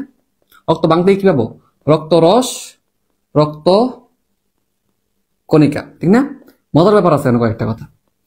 রক্ত কণিকার মাঝখানে তুমি মনে রাখবা, আমাদের ঘাসফড়িংয়ে আরবিসি থাকে না, ঠিক আছে, আরবিসি থাকে না, এজন্য রক্ত লাল হয় না, হিমোলিম বলা হয় যাদেরকে। আর এখানে প্লাটিলেট থাকে না, খুবই গুরুত্বপূর্ণ কথা, ঠিক আছে। তো মনে রাখবে এখানে শুধুমাত্র কি আছে, আরবিসি আছে আর ডাব্লিউবিসি আছে, কি নাই, প্লাটিলেট নাই, প্লাটিলেট নাই। ভালো করে এটা গোল্লা দাও বা ভালো করে লেখো, প্লাটিলেট নাই, বড় করে লেখো, এখানে প্লাটিলেট নাই, প্লাটিলেট নাই। নাম্বার ওয়ান গুরুত্বপূর্ণ তথ্য, ঠিক আছে। গুরুত্বপূর্ণ তথ্য কি, প্লাটিলেট নাই, এদের বা অনুচক্রিকা নাই, ঠিক আছে। তোমার মনে একটা প্রশ্ন হইতে পারে যে ভাই তাহলে প্লাটিলেট যেহেতু নাই, তাহলে এটা রক্ত জমাট বাঁধায় কে, এটা রক্ত জমাট বাঁধায় কে, এটার আনসার দিব না, মাথায় প্রশ্নটা ঢুকাই দিলাম শুধুমাত্র, ঠিক আছে। আচ্ছা, আরবিসি ডাব্লিউবিসি থাকলে প্রতিরক্ষা দিবে, বুঝতে পারতেছি। আর আরবিসির মধ্যে একটা গুরুত্বপূর্ণ তথ্য হইলো ভাইয়া, এটা আরবিসির মধ্যে নিউক্লিয়াস নাই। রুই মাছের মাথার মধ্যে যেটা দুইটা নাই পড়ছিলাম, এখানে দুইটা নাই পড়বা ভালো করে। মাথার মধ্যে বলছিলাম আইস নাই, চোখের মধ্যে পাতা নাই। আর এখানে তুমি পড়বা রক্তের মধ্যে প্লাটিলেট নাই, আর আরবিসির মাঝখানে নিউক্লিয়াস নাই। তুমি এবার কমন সেন্স দিয়ে বলো ভাই, যে আমরা পড়ছিলাম যদি নিউক্লিয়াস যদি থাকে, নিউক্লিয়াস যদি চলে যায় তখন আকৃতিটা হয় এরকম দ্বিতীয় বোতল। নিউক্লিয়াস থাকলে কি এরকম হবে, ডিম্বাকার হবে না? এই ডিম্বাকার হয়েছে না, নিউক্লিয়াস চলে গেলে তখন এই আকৃতি এরকম হয়ে যায়, এটা হবে কি ডিম্বাকার, বুঝছো। তোমাকে এখানে দুইটা নাই ভালো করে মনে রাখতে হবে, বুঝছো। যদিও রক্ত অধ্যায়ে মাজদা ম্যাডাম আলিম স্যার হেরা সব প্যাচ লাগিয়ে রাখছে যে অনেকে বলছে যে নর্মালি কিন্তু আরবিসি পরিণত আরবিসিতে নিউক্লিয়াস থাকে না, অপরিণত অবস্থা থাকে, আবার হ্যাঁ বাচ্চা থাকে, একটা সময় নিউক্লিয়াস চলে যায়। কথা হলো প্যাচ লাগিয়ে রাখছে যে একবার বলে যে উটের লোহিত রক্তকণিকায় নিউক্লিয়াস নাই, একবার বলে নিউক্লিয়াস আছে, আবার বলে যে আছে নাই, এরকম ভাবে প্যাচ লাগিয়ে ফেলে, একবার বলে আছে, একবার বলে নাই। তো এটা নিয়ে কনফিউশন এখনো রয়েছে, কিন্তু ওই জায়গায় কনফিউশন থাকলো এটা শিওর যে রুই মাছের আরবিসির মধ্যে কি নাই, সরি আরবিসির মধ্যে নিউক্লিয়াস আছে, বুঝছো। নর্মালি আরবিসির মধ্যে নিউক্লিয়াস থাকে না, কিন্তু এই জায়গার মধ্যে নিউক্লিয়াস আছে। নিউক্লিয়াস থাকার কারণে আকৃতিটা কিন্তু ডিম্বাকার হয়ে যায়। তাহলে এখান থেকে ভালো করে খেয়াল রাখবো ভাইয়া, রক্তের মধ্যে দুইটা কথা ভালো করে খেয়াল রাখবে, দুইটা কথা রিভিশনের সময় দুইটা কথা ভালো করে দেখবা, পুরো রিডিং করার সময় নাই, ঠিক আছে। তুমি ভালো করে লেখা রাখো, বইয়ের পাশে লেখা রাখো, রক্তের পাশে ভালো করে লেখা রাখো যে প্লাটিলেট থাকে না, প্লাটিলেট লিখে ক্রস দাও একটা রক্তের মধ্যে, এবং দেখো যে এখানে দুইটা নাই না, নিউক্লিয়াস আছে। তোর আমি উল্টা কথা বলছি, নিউক্লিয়াস আছে, ব্যতিক্রম তথ্য হবে এখানে, আছে তোর একটা আছে একটা নাই, এখানে তথ্য হলো একটা আছে একটা নাই। একটা হলো যে নিউক্লিয়াস আছে থাকার কারণে তো এটা কি হয়, ডিম্বাকার হয়, বুঝছো। এটা তাহলে ভালো, এই দুটা তথ্য ব্যতিক্রম কথা কিন্তু ভালো করে খেয়াল রাখো, ঠিক আছে। আচ্ছা, তাহলে রক্ত নিয়ে পড়া শেষ আমাদের, রক্ত নিয়ে পড়া শেষ। রক্ত দিয়ে কি তথ্য ছিল এটা পড়া শেষ। রক্তের এই দুটা তথ্যই ভালো করে মনে রাখো, ব্যতিক্রম দুটা তথ্য, ঠিক আছে। রক্ত নালীর মধ্যে আমরা জানি ধমনী, শিরা আর কি থাকে, কোষিকা রেখে থাকে, সবাই জানি আমরা। ধমনী এবং শিরার কনসেপ্টটা কিন্তু আমরা রক্ত অধ্যায়ে ক্লিয়ার করছিলাম, তাই না, লাস্ট ক্লাসে। রক্তের দ্বিতীয় ক্লাস এখনো দেওয়া হয়নি, তাই না। সাউন্ড বাই নেওয়ার কথা ছিল, আর নেওয়ার সময় পাই নাই, আমিও রেকর্ড করে দেওয়ার সময় পাই নাই। অত হৃৎপিণ্ডের পার্টটা আর কি, যদি ওটা তোমরা নিজেরা পড়লেও পারো, এখানে কঠিন কিছু না, প্রথম দিকের পার্টটাই কঠিন। তাও তোমাদেরকে বলছিলাম তোমরা এই কাজটা করছিলা কিনা, রক্তরে দুইটা স্পেশাল চার্ট করে দিয়েছিলাম, চারটা যারা না করছো তারা মানে কি ইনসিনসিয়ার স্টুডেন্ট বলতে পারি, বুঝছো। আর অনেক আগে কিন্তু রক্তের ক্লাস হয়েছে, তখন তোমাদেরকে বলছিলাম যে দুইটা ছক করবা, স্পেশাল ছকটা যদি তারা না করছো, তারা মনে করবা যে তারা আসলে অলস স্টুডেন্ট, তারা চান্স না পাওয়ার পথে, বুঝছো। তারা তুমি কথা শুনো নাই, এতদিন পরে কথা শুনো নাই মানে কি এটা, যারা করছো তারা ভেরি গুড, বুঝছো। আচ্ছা, রক্তনালী নিয়ে আমাদের যেমন কোনো প্যারা নাই, ঠিক আছে। রক্তনালী ধমনী শিরা থাকে, ধমনীতন্ত্র শিরাতন্ত্র আছে, এটা আমরা একটু ক্লিয়ার করে পড়বো একটা জিনিস। মেনলি হার্ট নিয়ে পড়তে হবে, হার্টের পড়াটা, ঠিক আছে। হৃৎপিণ্ডের পড়া, হৃৎপিণ্ডের প্রকোষ্ঠ কয়টা, দুইটা প্রকোষ্ঠ, এটা আমরা ভালো করে খেয়াল রাখবো। হৃৎপিণ্ডের মধ্যে শুধুমাত্র কার্বন ডাই অক্সাইড যায়, এজন্য এটাকে ভেনাস হার্ট বলা হয়। আমরা কিন্তু গত ক্লাসে সব হার্ট করে ফেলছিলাম, ভেনাস হার্ট, নিউরোজেনিক হার্ট, তারপরে হচ্ছে মায়োজেনিক হার্ট। রুই মাছে হচ্ছে ভেনাস হার্ট, আর গাছপানি হচ্ছে নিউরোজেনিক হার্ট, মানুষে হচ্ছে মায়োজেনিক হার্ট। পড়ছিলেন না সবাইকে সাথে পড়ছি। আচ্ছা, এবার আসো, আমি চিন্তা করতেছি আসলে তোমাকে এখানে কনসেপ্টটা সহকারে দেখাবো কিনা, না সময় বেশি লেগে যাবে। না, বেশি প্যারা নেওয়ার কিছু নাই। আচ্ছা, এট্রিয়াম এর পরে ভেন্ট্রিকল থাকে, এটা তো সবাই জানো, ঠিক আছে। এখানে আসলে বিস্তারিত বললে, আচ্ছা, আর আবরণের নাম কি, আর মানুষের হৃৎপিণ্ডের আবরণের নাম পেরিকার্ডিয়াম, এখানে হৃৎপিণ্ডের আবরণের নাম পেরিকার্ডিয়াম, কোনো সমস্যা নেই। আচ্ছা, সমস্যা নেই, বলি আমরা এই চিত্রটা একটু আঁকার চেষ্টা করি। হ্যাঁ, চিত্র একটা না পড়লেও হবে, আমি তোমার শর্টকাটে পড়া দিয়ে যাইতে পারে, কিন্তু একটু চিত্র রাখতে বলে ভালো। আমি ধরে নিচ্ছি তুমি একাডেমিকে পড়ো নাই, অনেকেই আছে যারা এগুলো ভালো করে বুঝতে পারে নাই, একটু তোমাকে বুঝাই বলি 5 মিনিট সময় লাগলেও, ঠিক আছে। একটু ধৈর্য ধরে থাকো। যে প্রথমে একটা নালী, এরকম নালী আসে, সারা দেহ থেকে কার্বন ডাই অক্সাইড রক্ত, সারা দেহ থেকে কার্বন ডাই অক্সাইড রক্ত একটা নালী দিয়া প্রবেশ করে। এই নালীর ইংরেজি হলো ডাক মানে নালী। এই নালীগুলোর নাম হলো ডাক্টাস কুবেরি, বিজ্ঞানী কুবেরির নামে এর নামটা আসছে আর কি। সারা দেহ থেকে ডাক্টাস কুবেরি দিয়া কার্বন ডাই অক্সাইড রক্তগুলো এখানে আসবে, একটা জায়গায় জমা হবে, এর নাম কি ডাক্টাস কুবেরি, ঠিক আছে। আমি তো যতটুকু পারি এখানে কভার করে দিই, ঠিক আছে। আচ্ছা, এরপরে একটা সাইনাস বা একটা গহ্বর বা একটা ফাঁকা জায়গার মধ্যে এসে জমা হবে, এর নাম হলো সাইনাস ভেনুসাস। নাম কি? সাইনাস ভেনুসাস। এরপরে সাইনাস ভেনুসাসটা একটু পরে গিয়ে সেটা সামনে একটা এট্রিয়াম এর মতো জায়গা তৈরি করবে, এট্রিয়াম। এর নাম কি? এট্রিয়াম, ঠিক আছে। এট্রিয়ামটা পরবর্তীতে গিয়ে সেটা এভাবে গিয়ে একটু বড় একটা গহ্বর তৈরি করবে, তার নাম হলো ভেন্ট্রিকল। তার নাম কি? ভেন্ট্রিকল। আমরা সবাই জানি আমাদের কমন সেন্সে এটাই বলে এট্রিয়াম থেকে ভেন্ট্রিকলের প্রাচীর পুরো হবে। এবং আমরা জানি আমাদের মানুষের সাথে মিলিয়ে বলি একটু, মানুষের সবসময় হৃৎপিণ্ডের ক্ষেত্রে এরকমই হয়, ভেন্ট্রিকলের প্রাচীরটা পুরো হয়, কারণ ভেন্ট্রিকলটা একটু বেশি চাপাচাপি করতে হয়, বুঝছো, পাম্পিং করতে শক্তি প্রয়োগ করতে হয় বেশি, এই জন্য। তো মানুষের নাম্বার 1 এট্রিয়াম থেকে ভেন্ট্রিকলের পুরুত্ব বেশি। তো কথা হচ্ছে ভেন্ট্রিকলের পুরুত্ব বেশি বুঝছি, কিন্তু ডান ভেন্ট্রিকল বাম ভেন্ট্রিকল আছে, কোন ভেন্ট্রিকলের পুরুত্ব বেশি মানুষের ক্ষেত্রে? বাম ভেন্ট্রিকলের পুরুত্ব বেশি। এবং মনে আছে কিনা, ডান ভেন্ট্রিকল থেকে বাম ভেন্ট্রিকলের পুরুত্ব 3 গুণ বেশি। এটা কিন্তু পড়তে হয় এমসিকিউর জন্য, মাস্ট, ঠিক আছে। মানুষ ইয়ার হৃৎপিণ্ড পড়াইলে তখন এটা বলতাম আর কি। হ্যাঁ, এরপরে তোমার একটা এরকম ফোলা অংশ তৈরি হয়, তার নাম হলো ভালভাস আর্টারিওসাস, ঠিক আছে। তো এখানে ভালভের মতো থাকে, যেন ভালভাস আর্টারিওসাস তাকে বলে। দেখো এটার নাম কি? ভালভাস আর্টারিওসাস। এটার নাম এট্রিয়ামের ভেন্ট্রিকল, ঠিক আছে। এখন একটা কথা তোমাকে এখানে পড়তে হয়, দেখো তো সিরিয়ালটা খেয়াল রাখবার কি, যে এবং এদের মাঝখানে কি আছে? কপাটিকা আছে। এটা বলবা কি? সাইনোএট্রিয়াল কপাটিকা, এই জায়গায় বলবা। এটা হচ্ছে এট্রিও ভেন্ট্রিকুলার কপাটিকা, এট্রিও ভেন্ট্রিকুলার মাঝখানে ভেন্ট্রিকুলো ভালভাস কপাটিকা। কপাটিকার নাম তুমি অটোমেটিক বুঝবা। তাহলে যদি বলে কোন স্তরটা সবচেয়ে বেশি পুরু, আনসার হচ্ছে ভেন্ট্রিকল। যদি বলে কোন কোন কোন গহ্বরটা বা কোন প্রকোষ্ঠটা সবচেয়ে বেশি বড়, তুমি যদি বইয়ের মধ্যে চিত্র দেখো বা আমার চিত্রটা যদি দেখো, তোমার মনে হবে কি ভেন্ট্রিকলটা বুঝি বড়, মনে হবে কি ভেন্ট্রিকলটা যদি বড়। কিন্তু না, মনে রাখবা বইয়ের পাশে লেখা রাখো, এটা হয়তো আজমল স্যারের বইয়ে নাই, সম্ভবত আজমল স্যারের বইয়ে নাই, তবে তুমি এটা লেখা রাখো, এটা হলো এট্রিয়ামটা সবচেয়ে বড়। বইয়ের পাশে এট্রিয়ামের পাশে লেখা রাখো, এটা সবচেয়ে বড় বিগেস্ট, ঠিক আছে। তুমি যদি বলে এট্রিয়াম ভেন্ট্রিকল সবচেয়ে কোনটা বড়, আনসার হচ্ছে এট্রিয়াম বড়। বইয়ের পাশে লেখা রাখো, ঠিক আছে। তাহলে এখান থেকে বেশি পড়া না, সিরিয়ালটা একটু খেয়াল রাখবা, কপাটিকাগুলোর নাম বললাম, কইতে কি আসে, ঠিক আছে। তাহলে এই যে প্রবাহিত হয় শুধুমাত্র কার্বন ডাইঅক্সাইড কিন্তু প্রবাহিত হচ্ছে হৃৎপিণ্ড দিয়া, হৃৎপিণ্ড দিয়ে শুধুমাত্র কার্বন ডাইঅক্সাইড প্রবাহিত হচ্ছে, এই জন্য বলে কি এটাকে বলে ভেনাস হার্ট, ঠিক আছে। আচ্ছা, এখন আসো, তোমাকে একটা পুরা ব্যাপারটা একটা কনসেপ্ট তোমাকে ধারণা হবে, ক্লিয়ার হবে এখন, ঠিক আছে। তোমরা জানি না তোমাদের কয়জনের এই জায়গাটা সমস্যা, কিন্তু আমার পার্সোনালি জায়গাটা সমস্যা ছিল। আমি যখন রক্ত সম্বন্ধটা পড়তে আসতাম রুই মাসে, তখন আমার এই জায়গাগুলো কেমন জানি ক্লিয়ার না লাগতো, বুঝছো কিনা। এবং এই জায়গাটা পড়তে ভালো লাগতো না, যদিও এই জায়গাটা একটু ডিপ প্রশ্ন আসে না, কিন্তু জায়গাটা একটু কনসেপ্টটা ক্লিয়ার থাকলে আমাদের ভালো লাগে আর কি, বুঝছো, এটাই হলো পড়া। আচ্ছা দেখো কি বলি, আমি একটা চিত্র দিয়ে তোমাকে সিম্পলি বুঝাই জিনিসটাকে, ঠিক আছে।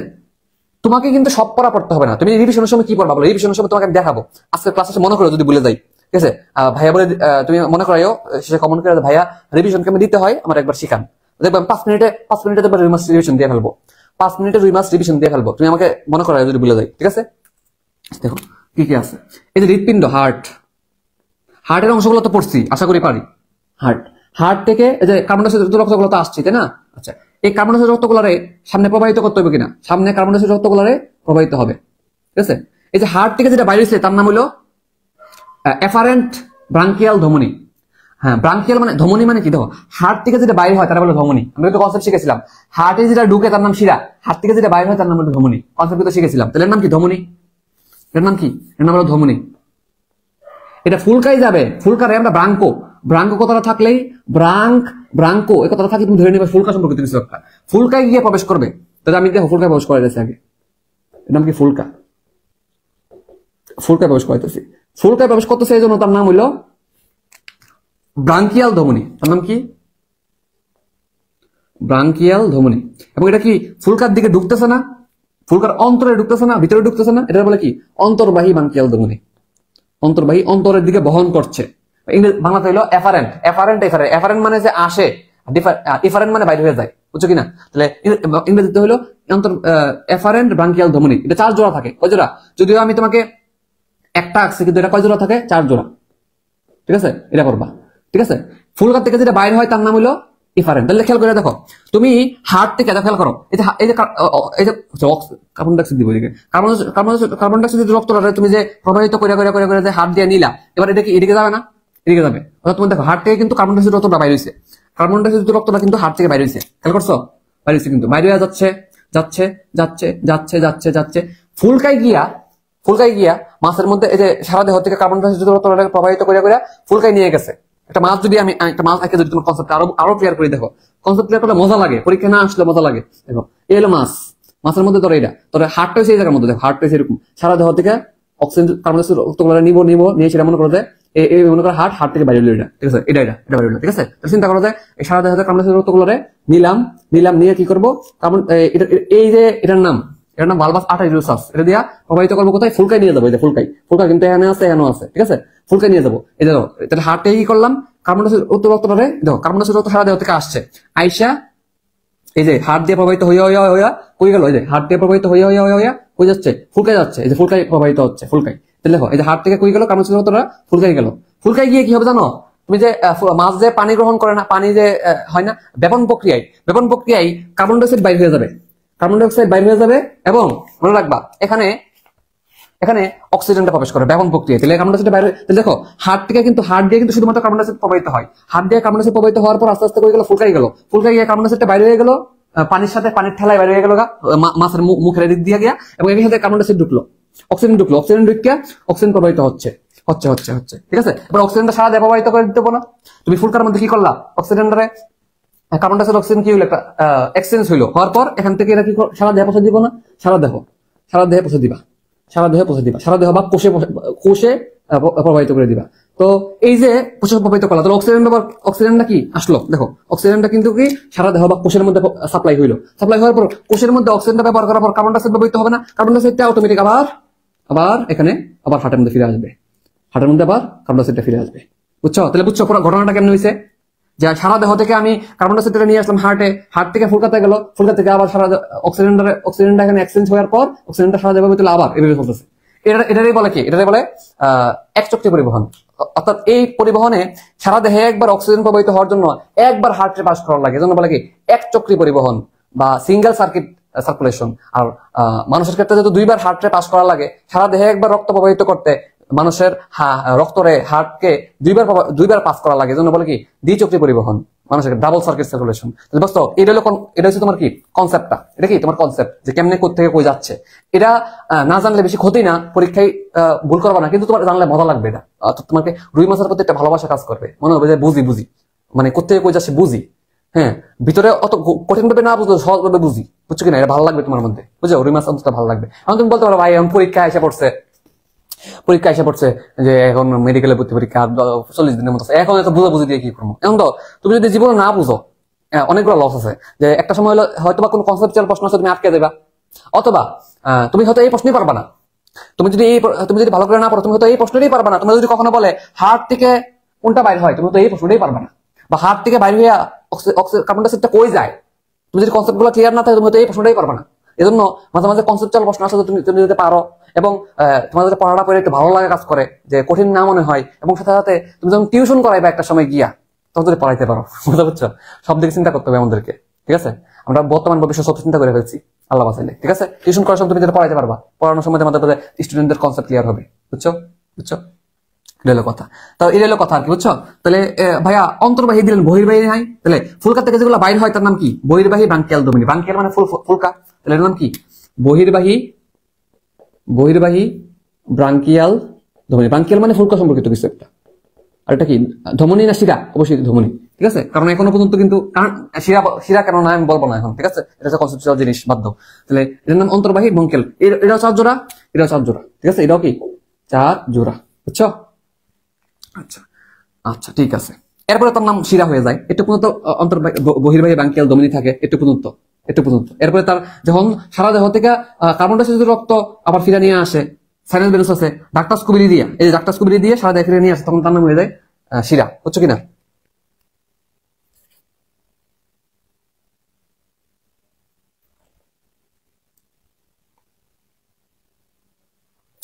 না, আমি একদিন টিউশন নিয়ে তোমাদের বলছিলাম যে দেখো, প্রত্যেকটা স্টুডেন্টদেরই চান্স পাওয়ার পর বা না পাওয়ার, যেমনি হোক না যাই হোক না কেন, চাই যে নিজে একটু স্বাবলম্বী হওয়ার জন্য।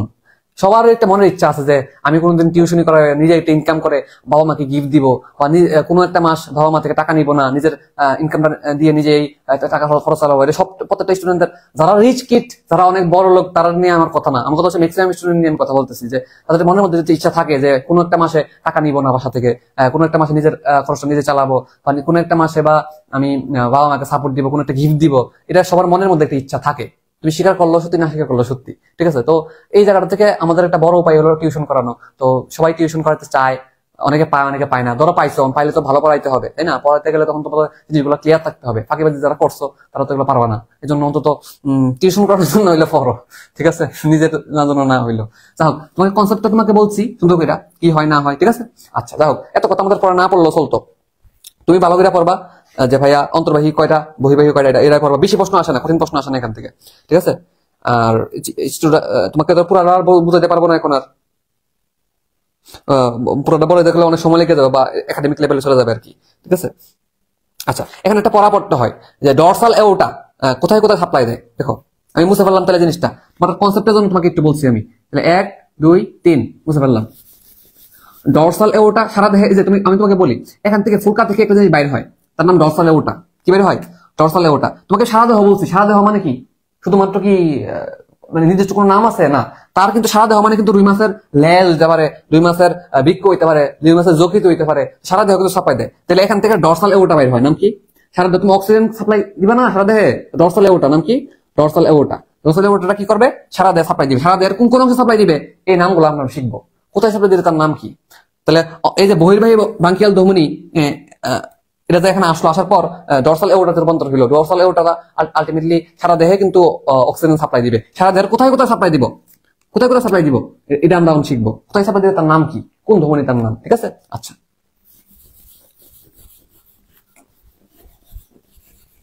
তো এই নামগুলো তোমার মোস্ট ইম্পর্টেন্ট। তুমি এই চিজটা বোঝার দরকার নাই, কিছু বোঝার দরকার নাই, তুমি এই নামগুলো পড়তে হবে। রুই মাছের শিরাতন্ত্র এর আগে দিয়ে লাল লাল করে লেখা আছে বইয়ের মধ্যে, ঠিক আছে? সাব ক্লেবিয়ান দেখো একটা লেখা আছে, সাব ক্লেবিয়ান। ক্লেবিয়ান মানে কি? ক্লেবিকল না? সাব মানে নিচে, ক্লেবিয়ান মানে হচ্ছে ক্লেবিকল। তাহলে ক্লেবিকলের নিচে মানে কি বলতো? বক্ষ অস্থি চক্র না? চিন্তা করো, দেখি বক্ষ অস্থি চক্র আছে না এদিকে আমাদের, বক্ষ চক্র। মনে রাখবে যে ক্লেবিকলটা কই থাকে? বক্ষের মধ্যে থাকে না? এমনি মনে রাখবে যে বক্ষ পাক না, বক্ষ হচ্ছে বুকের দিক দিয়ে মোটামুটি ক্লেবিকলটাকে করবো। সাব ক্লেবিয়ান ধমনী, সাব ক্লেবিয়ান আর্টারি এই সাপ্লাই দিবে, বুঝছো? তাহলে মনে রাখবা সাব ক্লেবিয়ান না, ক্লেবিকলটা কি আছে এই জায়গা না, এই জায়গা না ক্লেবিকল। এই ক্লেবিকলের নিচে কি বুক না, বক্ষ না? তাহলে বক্ষ পাক না বলো, বক্ষ অস্থি চক্র বলো, এই জায়গার মধ্যে কি সাপ্লাই দিবে? বক্ষ সাব ক্লেবিয়ান ধমনী সাপ্লাই দিবে। এরপর সিলিয়াকো এসেন্টারিক ধমনী, সিলিয়াকো সি দিয়ে শুরু, সিলিয়াকো মেসেন্টারিক ধমনী, সিএম, সিলিয়াকো মেসেন্টারিক ধমনী। বই থেকে তুমি মিলাও, এটা কোথায় দিবে? মেসেন্টারিক মানে হচ্ছে এন্টেরিক, এন্টেরিক, এন্টেরিক মানে এন্টারা, এন্টারা মানে হচ্ছে আন্ত্রিক, আন্ত্রিক, হ্যাঁ আন্ত্রিক। তাহলে তোমার অন্ত্রের ভিতরে যারা আছে, পাকস্থলী, অন্ত্র, যকৃত, জন্মাশয়, এগুলো আশেপাশে যারা আছে সব কোথায় সাপ্লাই দিবে? সিলিয়াকো মেসেন্টারিক ধমনী। প্যারাটাইল ধমনী, এরপরে কি? প্যারাইটাল ধমনী। প্যারাইটাল মানে হচ্ছে মনে রাখবো পাঁচিলে, প্যারাইটাল মানে বাইরের দিকে, ঠিক না? আমরা বলছি না যে আমাদের ওই যে মনে আছে কিনা, আমাদের হৃৎপিণ্ডের আবরণের নাম হলো পেরিকার্ডিয়াম। পেরিকার্ডিয়ামের দুইটা স্তর আছে, দ্বিস্তর এটা, তাই না? প্যারাইটাল স্তর, ভিসেরাল স্তর। এর মাঝখানে কি থাকে? পেরিকার্ডিয়াল ফ্লুইড থাকে। প্যারাইটাল মানে বাইরের দিকে, প্যারাইটাল মানে কি? বাইরের দিকে, পাঁচিলের দিকে, তাই না? তো পথে প্যারাইটাল, পথে পাঁচিল, এটা এমনি মনে রাখতে পারো, ঠিক আছে? প্যারাইটাল, প্যারাইটাল, ঠিক আছে? প্যারাইটাল পাঁচিল, প্যারাইটাল শব্দ অর্থই পাঁচিল। আচ্ছা, এরপর রেনাল ধমনী। রেনাল, রেনাল কথার মানে তো বৃক্কীয়, আমরা সবাই জানি। রেনাল শব্দের অর্থ কি? বৃক্কীয়। তাহলে বৃক্কীর মধ্যে সাপ্লাই করবে কি? রেনাল ধমনী। সারা দেহের মধ্যে সাপ্লাই কিন্তু করতেছে, দেখছো অক্সিজেনটা। আচ্ছা, এরপরে আসে তোমার ইলিয়াক ধমনী। ইলিয়াক, ইলিয়াকটা কি? ইলিয়াম কি? শ্রোণী অস্থিচক্রের অংশ না? মনে পড়ে কিনা? শ্রোণী অস্থিচক্রের তিনটা অংশ, ইলিয়াম, স্টিয়াম, পিউবিস। ইলিয়াক ধমনী মানে কি? ইলিয়ামে, ইলিয়ামটা কি? শ্রোণী অস্থিচক্রের মধ্যে অন্তর্ভুক্ত না? শ্রোণী অস্থিচক্র সাপ্লাই দিবে কে? শ্রোণী পাক নাই সাপ্লাই দিবে কে? ইলিয়াক ধমনী। কর্ডাল ধমনী। কর্ডাল, কর্ডাল শব্দের অর্থ উচ্চ বোঝায়, উচ্চ বা লেজ বোঝায়। কর্ডাল শব্দের অর্থ কি? লেজ বোঝায়, লেজ। অথবা তুমি এমনি পড়বা যে কলা, কলা বা কল, কল, কল পড়লে মনে থাকবে যে কর্ডাল লেজ, কর্ডাল লেজ, ঠিক আছে? তুমি কলা দিয়ে দুইটা কথা মনে রাখতে পারো, কল দিয়া বা কলা দিয়া। ক দিয়ে মনে রাখবা কর্ডাল হচ্ছে লেজে, কর্ডাল লেজে। তুমি দেখবা যে তুমি শোনো, পাখনা দিয়ে একটা কথা তোমার বলে দিই। তুমি সকল পাখনা পড়ার পরও একটা জায়গায় তোমার ভুল হইতে পারে, যদি ইংলিশটা না পড়ো, ঠিক আছে? অবশ্যই বাংলার পাশে ইংলিশটা পড়ে দেবা, আমি বলতেছি কিন্তু কথাটা মনোযোগ দিয়ে শুনো। অবশ্যই বাংলার পাশে ইংলিশটা পড়ে দেবা, ঠিক আছে?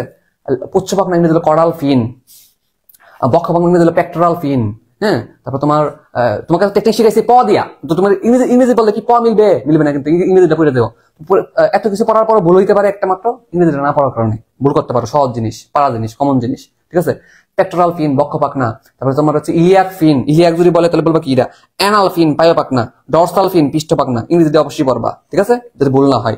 আচ্ছা, যাই হোক, তাহলে কর্ডাল মানে লেন্স। আরেকটা কথা তুমি পড়বা, কর্নিয়া লেন্সের মতো কাজ করে। কাশপুরিং এর যে ওমাটিডিয়াম আছে না, বলছিলাম কিনা? কর্নিয়া লেন্সের মতো কাজ করে, একটা তত্ত্ব কিন্তু লেখা আছে, হ্যাঁ? ওমাটিডিয়ামের প্রথম অংশ। তো একসাথে পড়ে ফেললো, হ্যাঁ? আচ্ছা, ওকে। তাহলে এই কথাগুলো তোমাকে পড়তে হবে। শিরাতন্ত্র আছে, শিরাতন্ত্র নিয়ে বিস্তারিত পড়ার দরকার নাই। আমাদের কত কোন হয়েছে? ক্লাস 2 ঘন্টা, 2.5 ঘন্টা হয়ে গেছে। আচ্ছা দেখো, কি বলে এটাকে, শিরাতন্ত্রের মধ্যে তোমাকে ডিটেলস পড়া দরকার নাই। সিস্টেমিক পোর্টাল আছে, কখনো বিস্তারিত আসে না। তুমি একটা লাইন দাগ দিয়ে রাখো শুধুমাত্র যে সিস্টেমিক শিরাতন্ত্রের মধ্যে কি কি থাকে। সম্মুখ কার্ডিনাল শিরা, পশ্চাৎ কার্ডিনাল শিরা আর জুগুলার শিরা, এরা তিনটা মিললে সিস্টেমিক গঠিত হয়। এটা লিখে রাখো। সম্মুখ পশ্চাৎ কার্ডিনাল, সম্মুখ কার্ডিনাল শিরা, পশ্চাৎ কার্ডিনাল শিরা আর হলো তোমার কি জুগুলার শিরা। ঠিক আছে, এই তিনটা মিললে সিস্টেমিকটা গঠিত হয়। আর পোর্টাল দুই রকমের আছে, রেনাল পোর্টাল, হেপাটিক পোর্টাল। মানব দেহে কোন পোর্টাল নাই বলতো? মানব দেহে কোন পোর্টাল তন্ত্র নাই? রুই মাছের দুই রকমের পোর্টাল তন্ত্রই আছে, বিস্তারিত তোরা বলতেছি না। ঠিক আছে, বাদ দাও। এবার আসো রুই মাছের শ্বসনতন্ত্র। শ্বসনতন্ত্র নিয়ে তেমন কিছু পড়ার দরকার নাই। তোমাকে কয়েকটা কথা খেয়াল রাখবা। ফুলকা কয়টা, ফুলকা রন্ধ্র কয়টা, ফুলকা আর্স কয়টা, ঠিক আছে, এটা তোমাকে পড়তে হবে। রুই মাছের প্রধান শ্বসনাঙ্গের নাম ফুলকা। মানুষের প্রধান শ্বসনাঙ্গের নাম ফুসফুস। রুই মাছের প্রধান শ্বসনাঙ্গের নাম ফুলকা। আর ঘাসফড়িংয়ের প্রধান শ্বসনাঙ্গের নাম হলো ট্রাকিয়া বা শ্বাসনালী। ভালো করে একসাথে মিলাই পড়বা, ভুল যাতে না হয়। তো ফুলকা হলো 4 জোড়া, ঠিক আছে না? ফুলকা রন্ধ্র কয় জোড়া? ফুলকা রন্ধ্র হইলো 5 জোড়া না? 5 জোড়া। আচ্ছা, আর রুই মাছের ফুলকারে কি বলা হয়? হেমিব্রাং বা ডেমিব্রাং বলা হয়। এই লাইনগুলো দাগবা, দাগানো লাইন পড়লে হবে এখান থেকে। শ্বসনতন্ত্র থেকে তুমি নাম্বার গুলা পড়বা। ফুলকা কয় জোড়া, ফুলকা রন্ধ্র কয় জোড়া, তারপরে তোমার কি ফুলকা আর্টস কয় জোড়া। ঠিক আছে, এটা নিয়ে আমাদের কন্টেন্ট দেওয়া আছে, কন্টেন্ট দেখলে তোমার ক্লিয়ার হবে। ঠিক আছে, আচ্ছা, এই কথাগুলো বলা হবে। শেষ, এখান বিস্তারিত পড়ার দরকার নেই। শ্বসন কৌশল বিস্তারিত পড়ার দরকার নেই। শেষ, দাগানো লাইন হাইস্ট করবা। তোমাকে এখানে মেনলি পড়তে হবে তোমার নাম কি, পটকা বাবা, বায়োথলি। বায়োথলির অপর নাম কি কি বলতো? বায়োথলি সাঁতার কাটতে হেল্প করে, এই জন্য বলে সন্তরণ থলি। ইংরেজি হলো সুইম ব্লাডার। সুইমিং মানে কি সাঁতার না, তাহলে সুইম ব্লাডার বলা হয়, সন্তরণ থলি বলা হয়। আর অপর নাম কি? পটকা। আমরা জানি ফুল একটা বেলুনের মতো পটকা বলি আমরা, তাই না? এবং এটার আরেকটা অপর নাম হলো হাইড্রোস্টেটিক অঙ্গ। ভালো করে খেয়াল রাখবে অপর নামগুলো যদি ভুল না হয়। এটা একটা কোশ্চেন টাইপ, কোশ্চেন প্যাটার্ন। ঠিক আছে, নাম্বার 1। নাম্বার 2, রুই মাছের পটকারে বায়োথলির কি কি বলা হয়? দেখো, আমি তোমাকে সামারিটা বলি। এখানে সামারিটা বলি, তোমার কি কি মনে রাখতে হবে এখান থেকে। সামারিটা বলি। পটকার অপর নামগুলো তো বলছি, বায়োথলির অপর নামগুলো বলছি। বায়োথলি, ঠিক আছে। রুই মাছের বায়োথলির অপর নামগুলো পড়তে হবে মাস্ট। এরপর তোমাকে পড়তে হবে কি টাইপের, ফাইসোক্লিস্টাস নাকি ফাইসোস্টোমাস। তো ভালো করে খেয়াল রাখবা, রুই মাছেরটা হলো ফাইসোস্টোমাস, ঠিক আছে। ফাইসোস্টোমাস টাইপের বায়োথলি। আর ফাইসোক্লিস্টাস কাদের? ওই যে অন্যগুলা। তাহলে রুই মাছ বা মেজর কার্প যারা আছে, মেজর কার্প, তাদের ফাইসোস্টোমাস ধরনের বায়োথলি আছে। তো ভালো করে খেয়াল রাখবা, এটা ফাইসোক্লিস্টাস না, কিন্তু মনে রাখবা ক্লিস্টাস ক্যান্সেল, তাহলে ক্যান্সেল এখানে হবে না, এখানে হবে কি ফাইসোস্টোমাস, নট ফাইসোক্লিস্টাস, ক্লিস্টাস ক্যান্সেল। তো ফাইসোস্টোমাসের কনসেপ্টটা কি? কনসেপ্টটা হলো যেসব বায়োথলি, আচ্ছা বায়োথলি তোমাকে একটা জিনিস দেখাই, বায়োথলির চিত্রটা একটা জিনিস দেখাই। মনে রাখবা বায়োথলির সামনেরটা ছোট, পেছনেরটা বড়। সামনেরটা ছোট, পেছনেরটা কি বড়। তো ভালো করে রাখবা, বায়োথলির প্রকোষ্ঠ কয়টা? 2টা। 1 নম্বর প্রকোষ্ঠ, 2 নম্বর প্রকোষ্ঠ। এর মধ্যে পেছনেরটা বড়, এটা ভালো করে খেয়াল রাখো। পেছনেরটা কি বড়, ঠিক আছে। কোনটা বড়? সামনেরটা না, কিন্তু পেছনেরটা বড়, ঠিক আছে। আর রুই মাছ ঘাসপানিকের ডানার ক্ষেত্রে কিন্তু উল্টা। রুই মাছের ঘাসপানিকের সামনের ডানা বড়, পেছনের ডানা ছোট, ঠিক আছে না। পেছনেরটা উঠতে হেল্প করে, আমরা বলছিলাম। আচ্ছা, কনসেপ্টটা হলো এই যে রুই মাছের যে বায়োথলি থাকে, ধরো এটা বায়োথলিটা এখানে আছে, ঠিক আছে, এটা বায়োথলি আছে। বায়োথলির বাইরে অবশ্য কোষিক জালিকা আছে, হ্যাঁ, এখানে গ্যাস গ্রন্থি আছে, লাল বর্ণের গ্যাস গ্রন্থি আছে, এটা পড়বা, ঠিক আছে। আচ্ছা, ফাইসোস্টোমাস কেন বলা হলো? কারণ তাদের বায়োথলিটা অন্ননালীর সাথে যুক্ত, ঠিক আছে। এদের বায়োথলিটা কি? অন্ননালীর সাথে যুক্ত, অন্ননালী। তাহলে স্টোমাস আছে, হ্যাঁ, অন্ননালীর সাথে যুক্ত আছে, এই জন্য বলতে ফাইসোস্টোমাস, বুঝছো? তাহলে ভালো করে খেয়াল রাখো, অন্ননালী বা ইসোফেগাসের সাথে যুক্ত আছে এদের এটা, ঠিক আছে, বায়োথলিটা। এই জন্য বলে কি এদের বলা হয় ফাইসোস্টোমাস। তোমরা বই রিডিং বলে বুঝতে পারো, এগুলো খুব সহজ জিনিস। তাহলে ফাইসোস্টোমাস কথা তুমি ভালো করে পড়বা। এছাড়াও আরেকটা কিওয়ার্ড হলো এদের রেটিয়া মিরাবিলিয়া।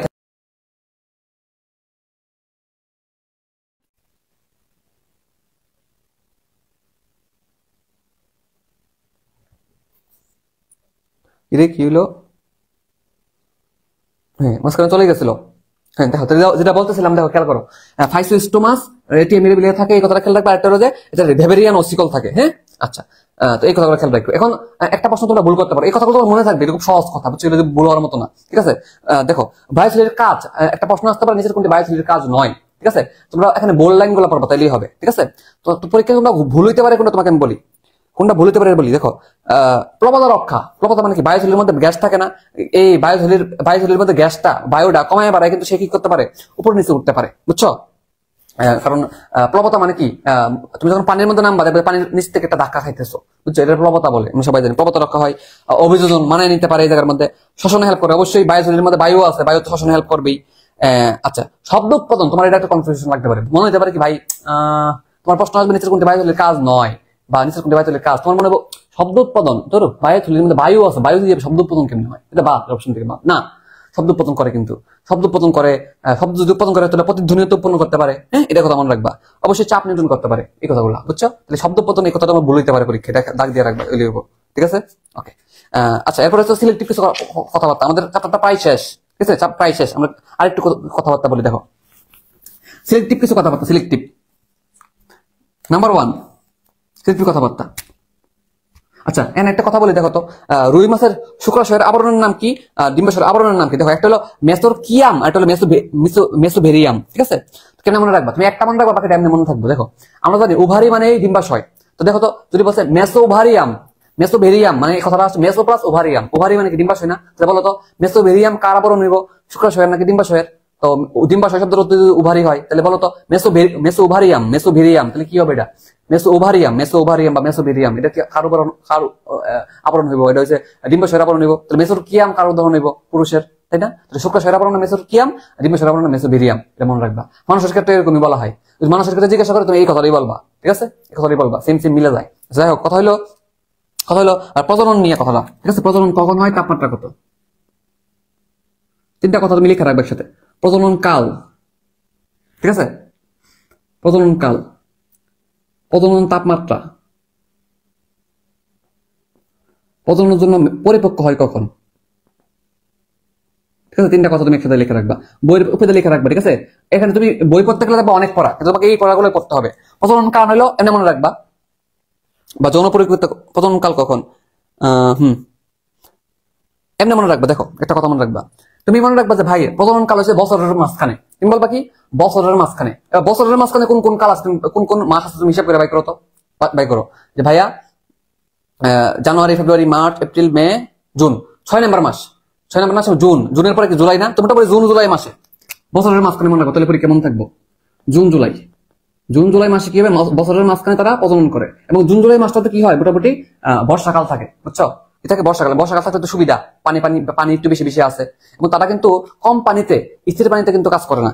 হ্যাঁ, তাদের ঘোলা পানি লাগে, ঠিক আছে? তাদের থাকার বৈশিষ্ট্য হলো ঘোলা পানি লাগবে, এটা স্রোতযুক্ত পানি লাগবে, স্থির পানিতে বাস করবে না। নদীগুলোর মধ্যে, হালদা নদী যেমন একটা, তাই না? এটা কি কোন কাল? এটা মোটামুটি বর্ষাকাল থাকে। আমাদের শীতকাল থাকে কতক্ষণ পর্যন্ত? মোটামুটি জানুয়ারি ফেব্রুয়ারি মাস পর্যন্ত প্রায় শীতকাল থাকে, নাকি? জানুয়ারিতে সবচেয়ে বেশি থাকে, ডিসেম্বর জানুয়ারিতে সবচেয়ে বেশি থাকে। তাহলে তুমি মনে রাখবা কালটা কি, কাল কি বা কোন সময়টাতে করে। তাপমাত্রা কত? 24 থেকে 28 ডিগ্রি সেলসিয়াস, নট ফারেনহাইট। ফারেনহাইটটা কিন্তু দিয়ে দিতে পারে পরীক্ষায়, ভালো করে খেয়াল রাখবা, ঠিক আছে? 24 থেকে 28 ডিগ্রি সেলসিয়াস, ঠিক আছে? আচ্ছা, একটা কথা, পরিপক্ক হয় জননের। তো এখানে কয়েকটা তথ্য আছে। 2 বছর বয়সে জনন হয়ে যায়, কিন্তু এখন নর্মালি 2 বছর বয়সেই সাধারণত পরিপক্ক হয়ে যায়, কিন্তু এখন আরো অন্তঃপ্রজননের কারণে, অন্তঃপ্রজনন ভাগ্নে হলো ইনব্রিডিং, অন্তঃপ্রজননের কারণে এটা 1 বছর পর্যন্ত হয়ে যেতে পারে। তো প্রশ্নটা ভালো করে দেখা দাগাইবা। যদি বলে সাধারণত কয় বছরে পরিপক্ক হয়? 2 বছর। যদি বলে অন্তঃপ্রজননের কারণে বা ইনব্রিডিং এর কারণে কত বছরে? তাহলে বলে 1 বছরে, বুঝছো? আরো সময় কমে গেছে, 1 বছরের মধ্যে সে যৌন পরিপক্ক হয়ে যায়। তো তোমাকে এই পড়াটা পড়তে হবে এখান থেকে, যে ভাইয়া কাল কত, তাপমাত্রা কত, পরিপক্ক কত, তুমি এই কথাটা লেখা রাখবা বইয়ের উপর। দেখ, কোন একটা স্টিকি নোট দেওয়া হোক বা বইয়ের পাশে সাদা জায়গা আছে, ওখানে লেখা রাখবা, ঠিক আছে? তাহলেই হবে। আচ্ছা, না ডিম ছাড়ে, ডিম নিয়ে পড়তে হবে একটা কথা। দেখো,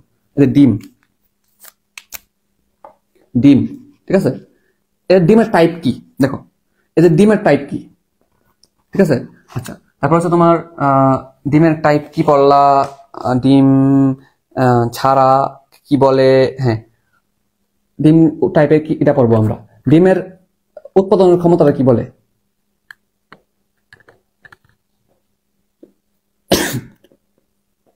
ডিম ট্যাগরে কি বলে?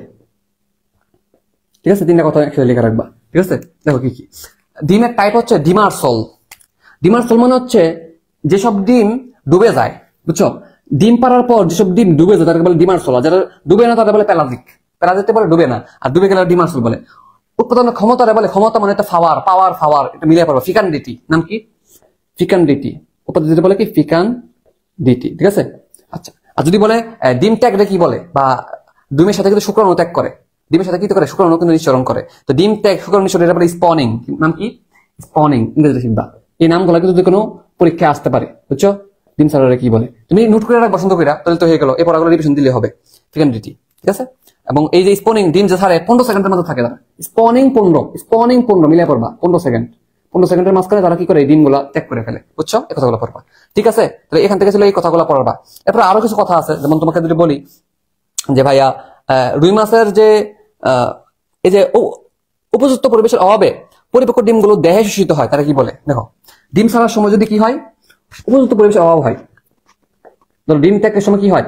উপযুক্ত পরিবেশ নাই, উপযুক্ত পরিবেশ পাচ্ছে না। যদি না পায়, তখন এই ঘটনাটা কি বলে? তখন তখন কি হয় জানো? ডিমটা দেহের মধ্যে শোষিত হয়ে যায়। তো ধরো রুই মাছ এখন ডিম উৎপাদন করছে, রুই মাছের দেহের মধ্যে ডিম আছে, কিন্তু ডিমটা সে ত্যাগ করতে পারতেছে না, উপযুক্ত পরিবেশ নাই। তখন সে কি করবে? ডিমটা দেহের মধ্যে শোষিত হয়ে যাবে। তো দেখো, এই যে ডিম ত্যাগ করতে চায়, স্পনিং করতে চায় 15 সেকেন্ডের মাঝখানে, কিন্তু উপযুক্ত পরিবেশ নাই, তখন সে দেহের মধ্যে শোষিত হয়ে যায়। তারা বলে, এই ঘটনাটা বলে এট রেসিটিয়া। এট রেসিয়া। তারা কি বলে? এট রেসিয়া। এট রেশিয়া। তুমি এই নামগুলো পড়তে হবে, কিওয়ার্ড গুলো তুমি ছোট করে নোট করে রাখো, রিভিশনের সময় তুমি এগুলাই পড়বা। ঠিক আছে।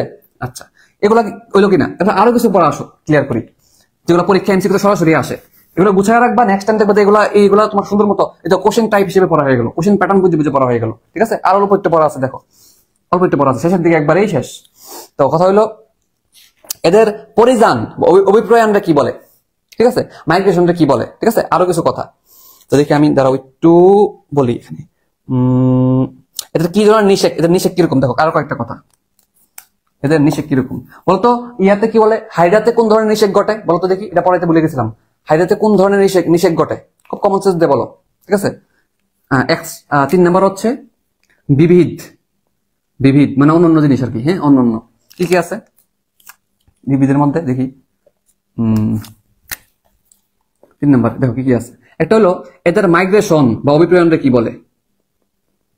ঠিক আছে। এই একটা কথা আমি অনেক কথা জিজ্ঞাসা করছি এটা। এদের ডিম, তারপরে আরো কথা বলবো যে এদের নিষেক কি টাইপের? এদের নিষেক কি টাইপের? খুব কমন সেন্স বলো তোমরা। ঠিক আছে। আরেকটা হলো, একটা পড়া আছে তোমাদের এখানে, এদের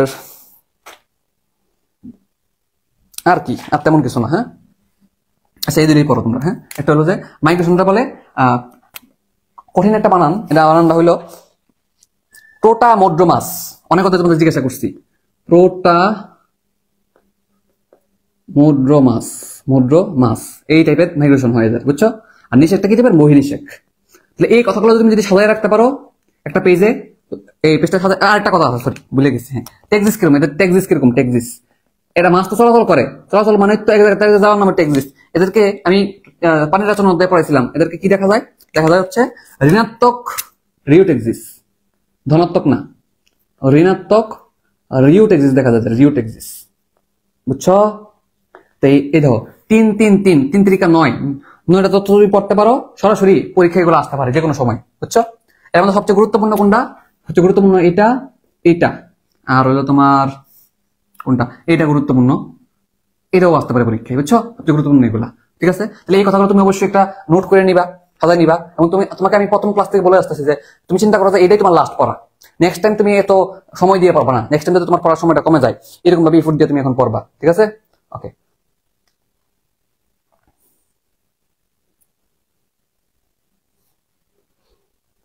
ঠিক আছে। ওকে, এবার আসো। তাহলে আমরা আশা করি তুমি কথাটা বুঝছো। তোমাকে যে সাজাই দিচ্ছি, তুমি অবশ্যই এই সাধারণ জিনিসটা কাজে লাগাইবা। একটা পেজের মধ্যে লেখা তুমি বইয়ের পাশে লেখা রাখবা। বইয়ের পাশে দেখবা যে একটা ব্যক্তি মাছ নিয়ে দাঁড়াই আছে, ওই পেজের মধ্যে লাগাই দিবা, বুঝছো? ডান পাশের পেজে। ঠিক আছে। আচ্ছা, ওকে, আশা করি বুঝতে পারছো।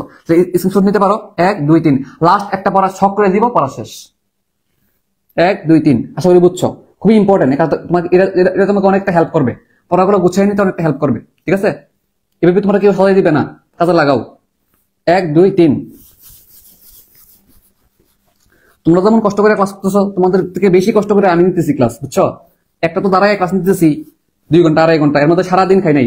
লাস্ট খাইছিলাম কালকে রাতে, না রাতে না, লাস্ট খাইছিলাম কালকে সন্ধ্যাবেলা।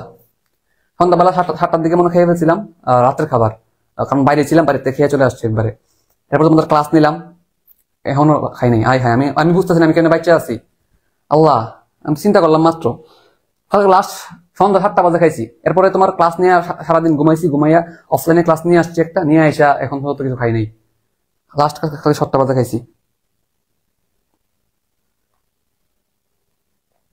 লাস্ট পড়া আজকের। ঠিক আছে, এই পড়াটা আমি তোমাদেরকে দেখাই দিব যে কিভাবে গুছাইবা। ঠিক আছে, একটা পড়া তোমরা দাগ দিয়ে করে নিও। এটা হলো যে ক্লিবেজ, জাইগোট সৃষ্টির পর ক্লিবেজ হয়। আমরা জানি জাইগোটের বিভাজন বলে ক্লিবেজ।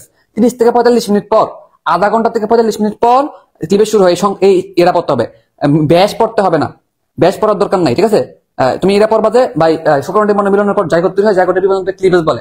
জাইগোটটা তৈরি হওয়ার পর 30 মিনিট থেকে 45 মিনিট পর ক্লিবেজ শুরু হয়। এই সংখ্যাটা তুমি দাগ দিবা বই থেকে। ঠিক আছে, এদের ক্লিবেজ কি টাইপের? মেরোপ্লাস্টিক টাইপের। এটা অবশ্যই পড়তে হবে, খুব ইম্পর্টেন্ট। একটা পর আমি লিখতে মনে নাই, লিখবা কোন একটা জায়গায়, লিখবা এদিকে লিখবা।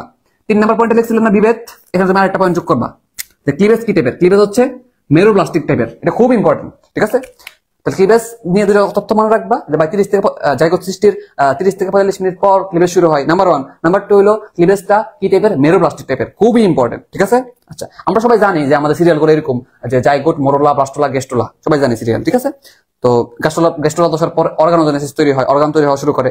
লাস্ট পড়া আজকের।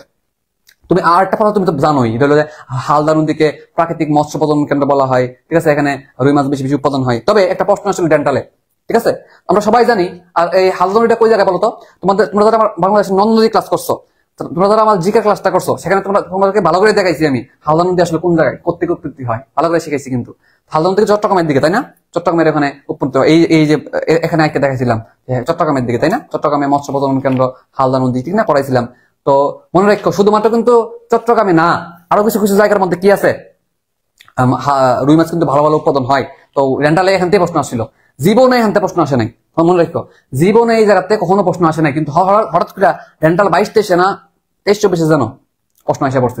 22-23 মনে একটা প্রশ্ন চলে আসছে যে রুই মাছের প্রজনন, রুই মাছের কি জানি একটা প্রশ্ন আসছে যে রুই মাছের এখানে উৎপাদন হয় কোন স্থানে, এরকম একটা প্রশ্ন আসছে। বুঝছো?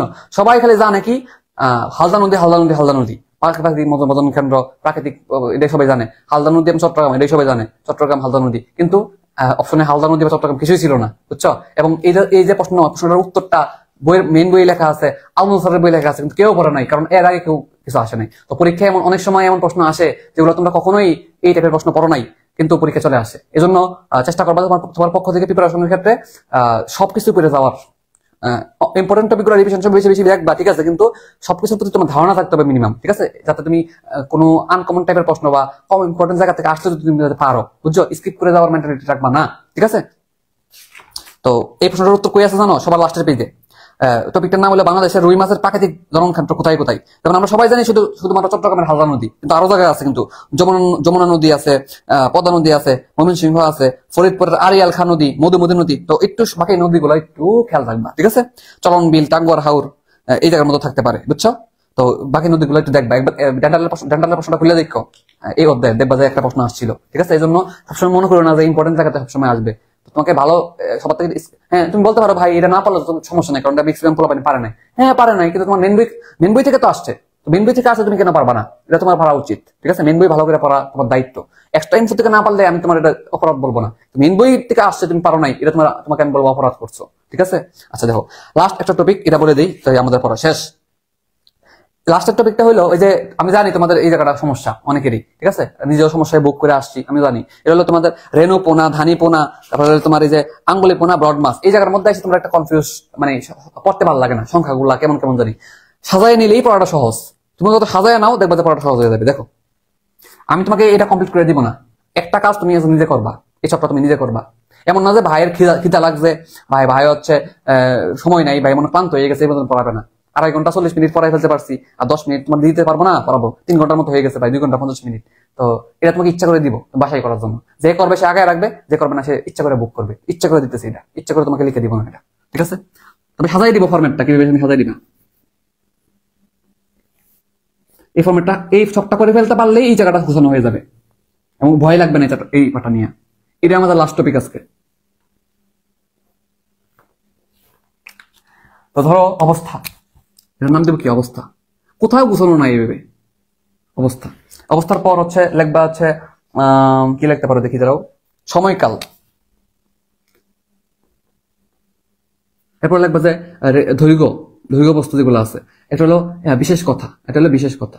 কি লিখবা বা মুখে বলে দিব, লিখবো না আমি, ঠিক আছে। দেখো অবস্থাগুলোর নাম কি, রেণুপনা, রেণুপনা। এরপরে কি আছে, ধানীপনা, বা এটার অপর নাম কি, ফ্রাই, ফ্রাই বলা হয়, ঠিক আছে, ধানীপনা। এরপরে কি আছে 3 নম্বরে, 3 নম্বরে হচ্ছে আঙ্গুলিপনা মনে হয় না, আঙ্গুলিপনা, ফিঙ্গারলিং দশা, আঙ্গুলের মতো বড় হয়েছে, ঠিক আছে। আর এটা হলো 4 নম্বরে ব্রড মাস, সবচেয়ে বড় হয়ে গেছে ব্রড মাস, ঠিক আছে। তুমি কি লাগবা, মুখে মুখে বলি তুমি কি লাগবে একবার বলে দিই, না বলে শান্তি লাগতেছে না মনের মধ্যে, এবার বলে দেখো বই থেকে তুমি কি কি লাগবে বলি। মৎস্যকণি, দেখো রেণুপনা দৈর্ঘ্য 72 ঘন্টা, বইয়ের মধ্যে 72 ঘন্টা দেওয়া আছে। এর দৈর্ঘ্য কতটুকু, 2 থেকে 3 মিলিমিটার, ঠিক আছে। বিশেষ কথা কি, বিশেষ কথা হলো এই জায়গায় ছোট জালত দেখা যায়, বোল্ড লাইন গুলো লিখবা। পরীক্ষা আসলে এখান থেকে বোল্ড কথাগুলোই আসবে, হাইস্ট এখান থেকে প্রশ্ন আসে না, জীবনে এই টপিকটাতে প্রশ্ন আসে না, কিন্তু যদি হাইস্ট আসে বোল্ড লাইন থেকে আসবে, বুঝছো। জীবনে প্রশ্ন আসে না এই টপিক থেকে, ভালো করে মনে রাখবা। তাহলে সমীকরণটা লিখবা, এই দশায় রেণু দৈর্ঘ্য কত লিখবা, বিশেষ কথা, বিশেষ কথার মধ্যে লিখবা কি বলতো, বিশেষ কথার মধ্যে লিখবা হচ্ছে এখানে ইয়াটা দৈর্ঘ্য কতটুকু, দৈর্ঘ্য।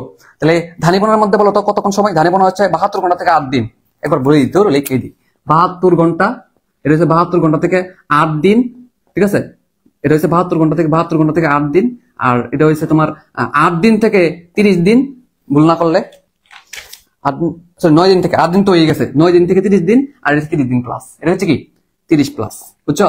দৈর্ঘ্যটা তোমরা বই থেকে দেখে লিখবা, আর এখানে লিখবা হচ্ছে বোল্ড যেগুলা ওয়ার্ড আছে, বোল্ড কথাগুলা, বুঝছো, তাহলেই হবে, ঠিক আছে। ওকে, তাহলে আর কিছু নাই আমাদের চ্যাপ্টারের মধ্যে, শেষ। মার্ক জুকারবার্গ, তুমি কি ক্লাসে পুরোটা ছিলে নাকি? তোমার কমেন্ট তো দেখি নাই, তুমি মনে হয় একটু আগে আসছো নাকি? তোমার আসল নাম কি? Mark Zuckerberg. তোমাকে তো প্রায় দেখি, মাশাআল্লাহ ভালোই রেসপন্স, তুমি ইনশাআল্লাহ চান্স পাবা, ভালোই রেসপন্স দেখি তোমার, বিভিন্ন কমেন্টে বিভিন্ন জায়গায় দেখি ভালো আছে, সবাই চান্স পাবা, যারা পরিশ্রম করে সবাই চান্স পাবা, ঠিক আছে। চান্স পাওয়া কঠিন জিনিস না ভাই, শ্বসন শাস্ত্রীয় অধ্যায় তোমাকে আমি প্র্যাকটিক্যালি হাতে কলমে দেখাইছি যে কিভাবে চান্স পাওয়া কঠিন না, বুঝছো। আমার অনেকগুলো ভিডিও দেওয়া আছে, গাইডলাইন গুলো সবাই দেখবা, যে ভাইয়া চান্স পাওয়া কিন্তু কঠিন না ভাই, বিশ্বাস করে চান্স পাওয়া কঠিন না। তুমি তোমার প্রিপারেশন, তোমাকে আমি একটা কথা বলি, তোমাদেরকে আমি যেভাবে পড়াইছি এর থেকে গুছিয়ে পড়ানো সম্ভব না, ঠিক আছে। এরপরে যদি তুমি ভালো না করো, এটা আসলে তোমার ব্যাড লাক, তুমি আসলে এটা অপরাধ করছো, অন্যায় হয়ে যাবে আমাদের প্রতি, বুঝছো। তোমার চান্স পাওয়া উচিত, তাহলে ফুল বেজে আসলে প্রত্যেককে চান্স পাওয়া উচিত। তোমাকে যেভাবে আমরা ধরে ধরে ইংলিশ পড়ানো হচ্ছে, যেভাবে ধরে ধরে জিকে পড়াইছি, বা সামনে যে ক্লাসগুলো করবো, যেভাবে এক্সাম নেওয়া হচ্ছে, তোমাদেরকে যেভাবে প্রত্যেকটা টপিক ধরে ধরে পড়াইছি, ক্লিয়ার করে পড়াইছি, কনসেপ্ট ক্লিয়ার করে পড়াইছি, অনুশীলনী সাউন্ড বাই যেভাবে পড়াইতেছে, এরপরে যদি তোমরা চান্স না পাও, এটা হবে তোমাদের প্রতি, তোমরা এটা অন্যায় করবে আমাদের প্রতি, বুঝছো। এটা অন্যায় হয়ে যাবে একরকম। চান্স পাওয়া উচিত, ঠিক আছে, অন্তত চান্স পাওয়া উচিত তোমাদের, বুঝছো, যেভাবে পড়ানো হয়েছে। তো চান্স পাওয়াটা কঠিন না, এটা বুঝেছি তোমাদেরকে, চান্স পাওয়াটা কঠিন না, 70 প্লাস পাওয়া, 70 পাওয়া কিন্তু কঠিন না, চান্স পাওয়া যাবে ইনশাল্লাহ, বুঝছো। তো রেগুলার থাকো, ভালো করো, ইনশাল্লাহ পড়তে থাকো, দেখো ভালো করবা, ঠিক আছে। কারোর সাথে কারো কম্পেয়ার করার দরকার নাই, তুমি তোমার নিজের মার্কটা ইমপ্রুভ করা যায় কিনা সেটা নিয়ে টেনশন করবা, সেটা নিয়ে কাজ করবা, মার্ক কিভাবে ইমপ্রুভ করা যায় দেখি, বা মার্কটা কি বলে, নিজের মার্কটা নিয়ে কাজ করবা, যে কোথায় ভুল হচ্ছে, কোথায় পারতেছি না, কোথায় আরো ইমপ্রুভ করা দরকার, কি মনে থাকতেছে না, কি কোন জিনিসটা আরেকবার পড়তে হবে, সব মার্ক করে রাখবা, ঠিক আছে।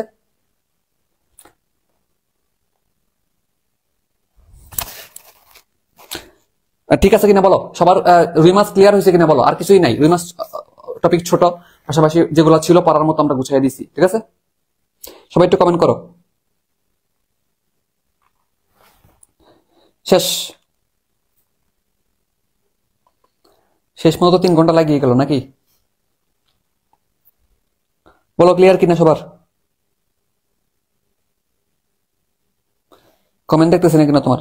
যারা 7 জন লাইভে আসো তারা কমেন্ট করো যে কারা কারা আসো, তোমাদের নামগুলো দেখি পাশাপাশি। হ্যাঁ আলহামদুলিল্লাহ ক্লিয়ার, ঠিক আছে, থ্যাংক ইউ।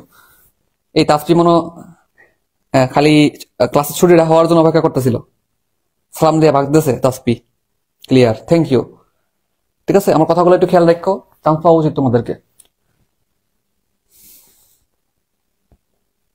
যাক, তো আশা করি তোমরা আগে যদি পড়েও থাকো, তোমাদের আগে থেকে কিছুটা কনসেপ্ট ক্লিয়ার হয়েছে, এবং সাথে সাথে কোশ্চেন প্যাটার্ন গুলো বুঝছো, যে কিভাবে কি আসতে পারে, কি প্রশ্ন আসতে পারে, কোথেকে কেমনে পড়তে হবে, কেমনে গুছাইতে হবে পড়াগুলা, এগুলো বুঝছো। এগুলো খুব জরুরি জিনিস, টাকা দিয়েও মানুষ এগুলো কিনা পায় না।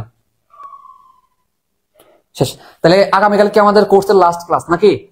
আমাদের অফিসিয়ালি রুটিনের লাস্ট ক্লাস, যদিও তোমার ইংলিশ ক্লাস কিছু বাকি আছে, ইংলিশ ক্লাস বাকি আছে, ইংলিশ ক্লাসগুলো সাউন্ড বাইট নিতে থাকবে, অনুশীলনী ক্লাসগুলো তোমরা করতে থাকবা। তো কিন্তু অফিসিয়ালি রুটিন অনুযায়ী আমাদের সর্বশেষ ক্লাস, আমাদের সর্বশেষ ক্লাসের নাম হলো প্রাণীর বিভিন্ন তল শ্রেণীবিন্যাস। ঠিক আছে, 2-3টা ছক করলে এই চ্যাপ্টারটা শেষ, কিছুই লেখার লাগবে না, 3টা ছক করলে এই চ্যাপ্টারটা শেষ হয়ে যায়, বুঝছো? পড়া খুব কম প্রাণীর বিভিন্ন শ্রেণীবিন্যাসে, 3টা ছক করলে পড়া শেষ। তোমরা অনেক কিছুই বুঝছো, মাশাআল্লাহ, তোমরা পারবা। ঠিক আছে, সবাই পারবা। আমাদের দিকে তাকাই হইলো, আমাদের পরিশ্রমের দিকে তাকাই হইলো, তোমরা অন্তত বেশি করে পড়াশোনা করো। ঠিক আছে, তোমরা ইনশাআল্লাহ সবাই পারবা। চান্স পাওয়া কঠিন জিনিস না। যাদের 2-3 মার্ক কাটা যায়, 5 মার্ক কাটা যায়, তারা আরো বেশি করে পরিশ্রম করবা। ঠিক আছে, এই 1-1.5 মাসই একটু বেশি পরিশ্রম করতে হবে। হ্যাঁ, চান্স পাওয়ার পর কষ্ট আছে, কিন্তু সেই কষ্টটার লেভেলটা অন্যরকম, সেটা 7 ডাউনের রকম, কিন্তু এখনো 7 ডাউনের রকম। ঠিক আছে, এখন পড়ো বেশি করে, সময় দাও পড়ার মধ্যে। অসুস্থ হওয়া ছাড়া যতটুকু পড়া যায় ততটুকু পড়বা। ঠিক আছে, আল্লাহ হাফেজ।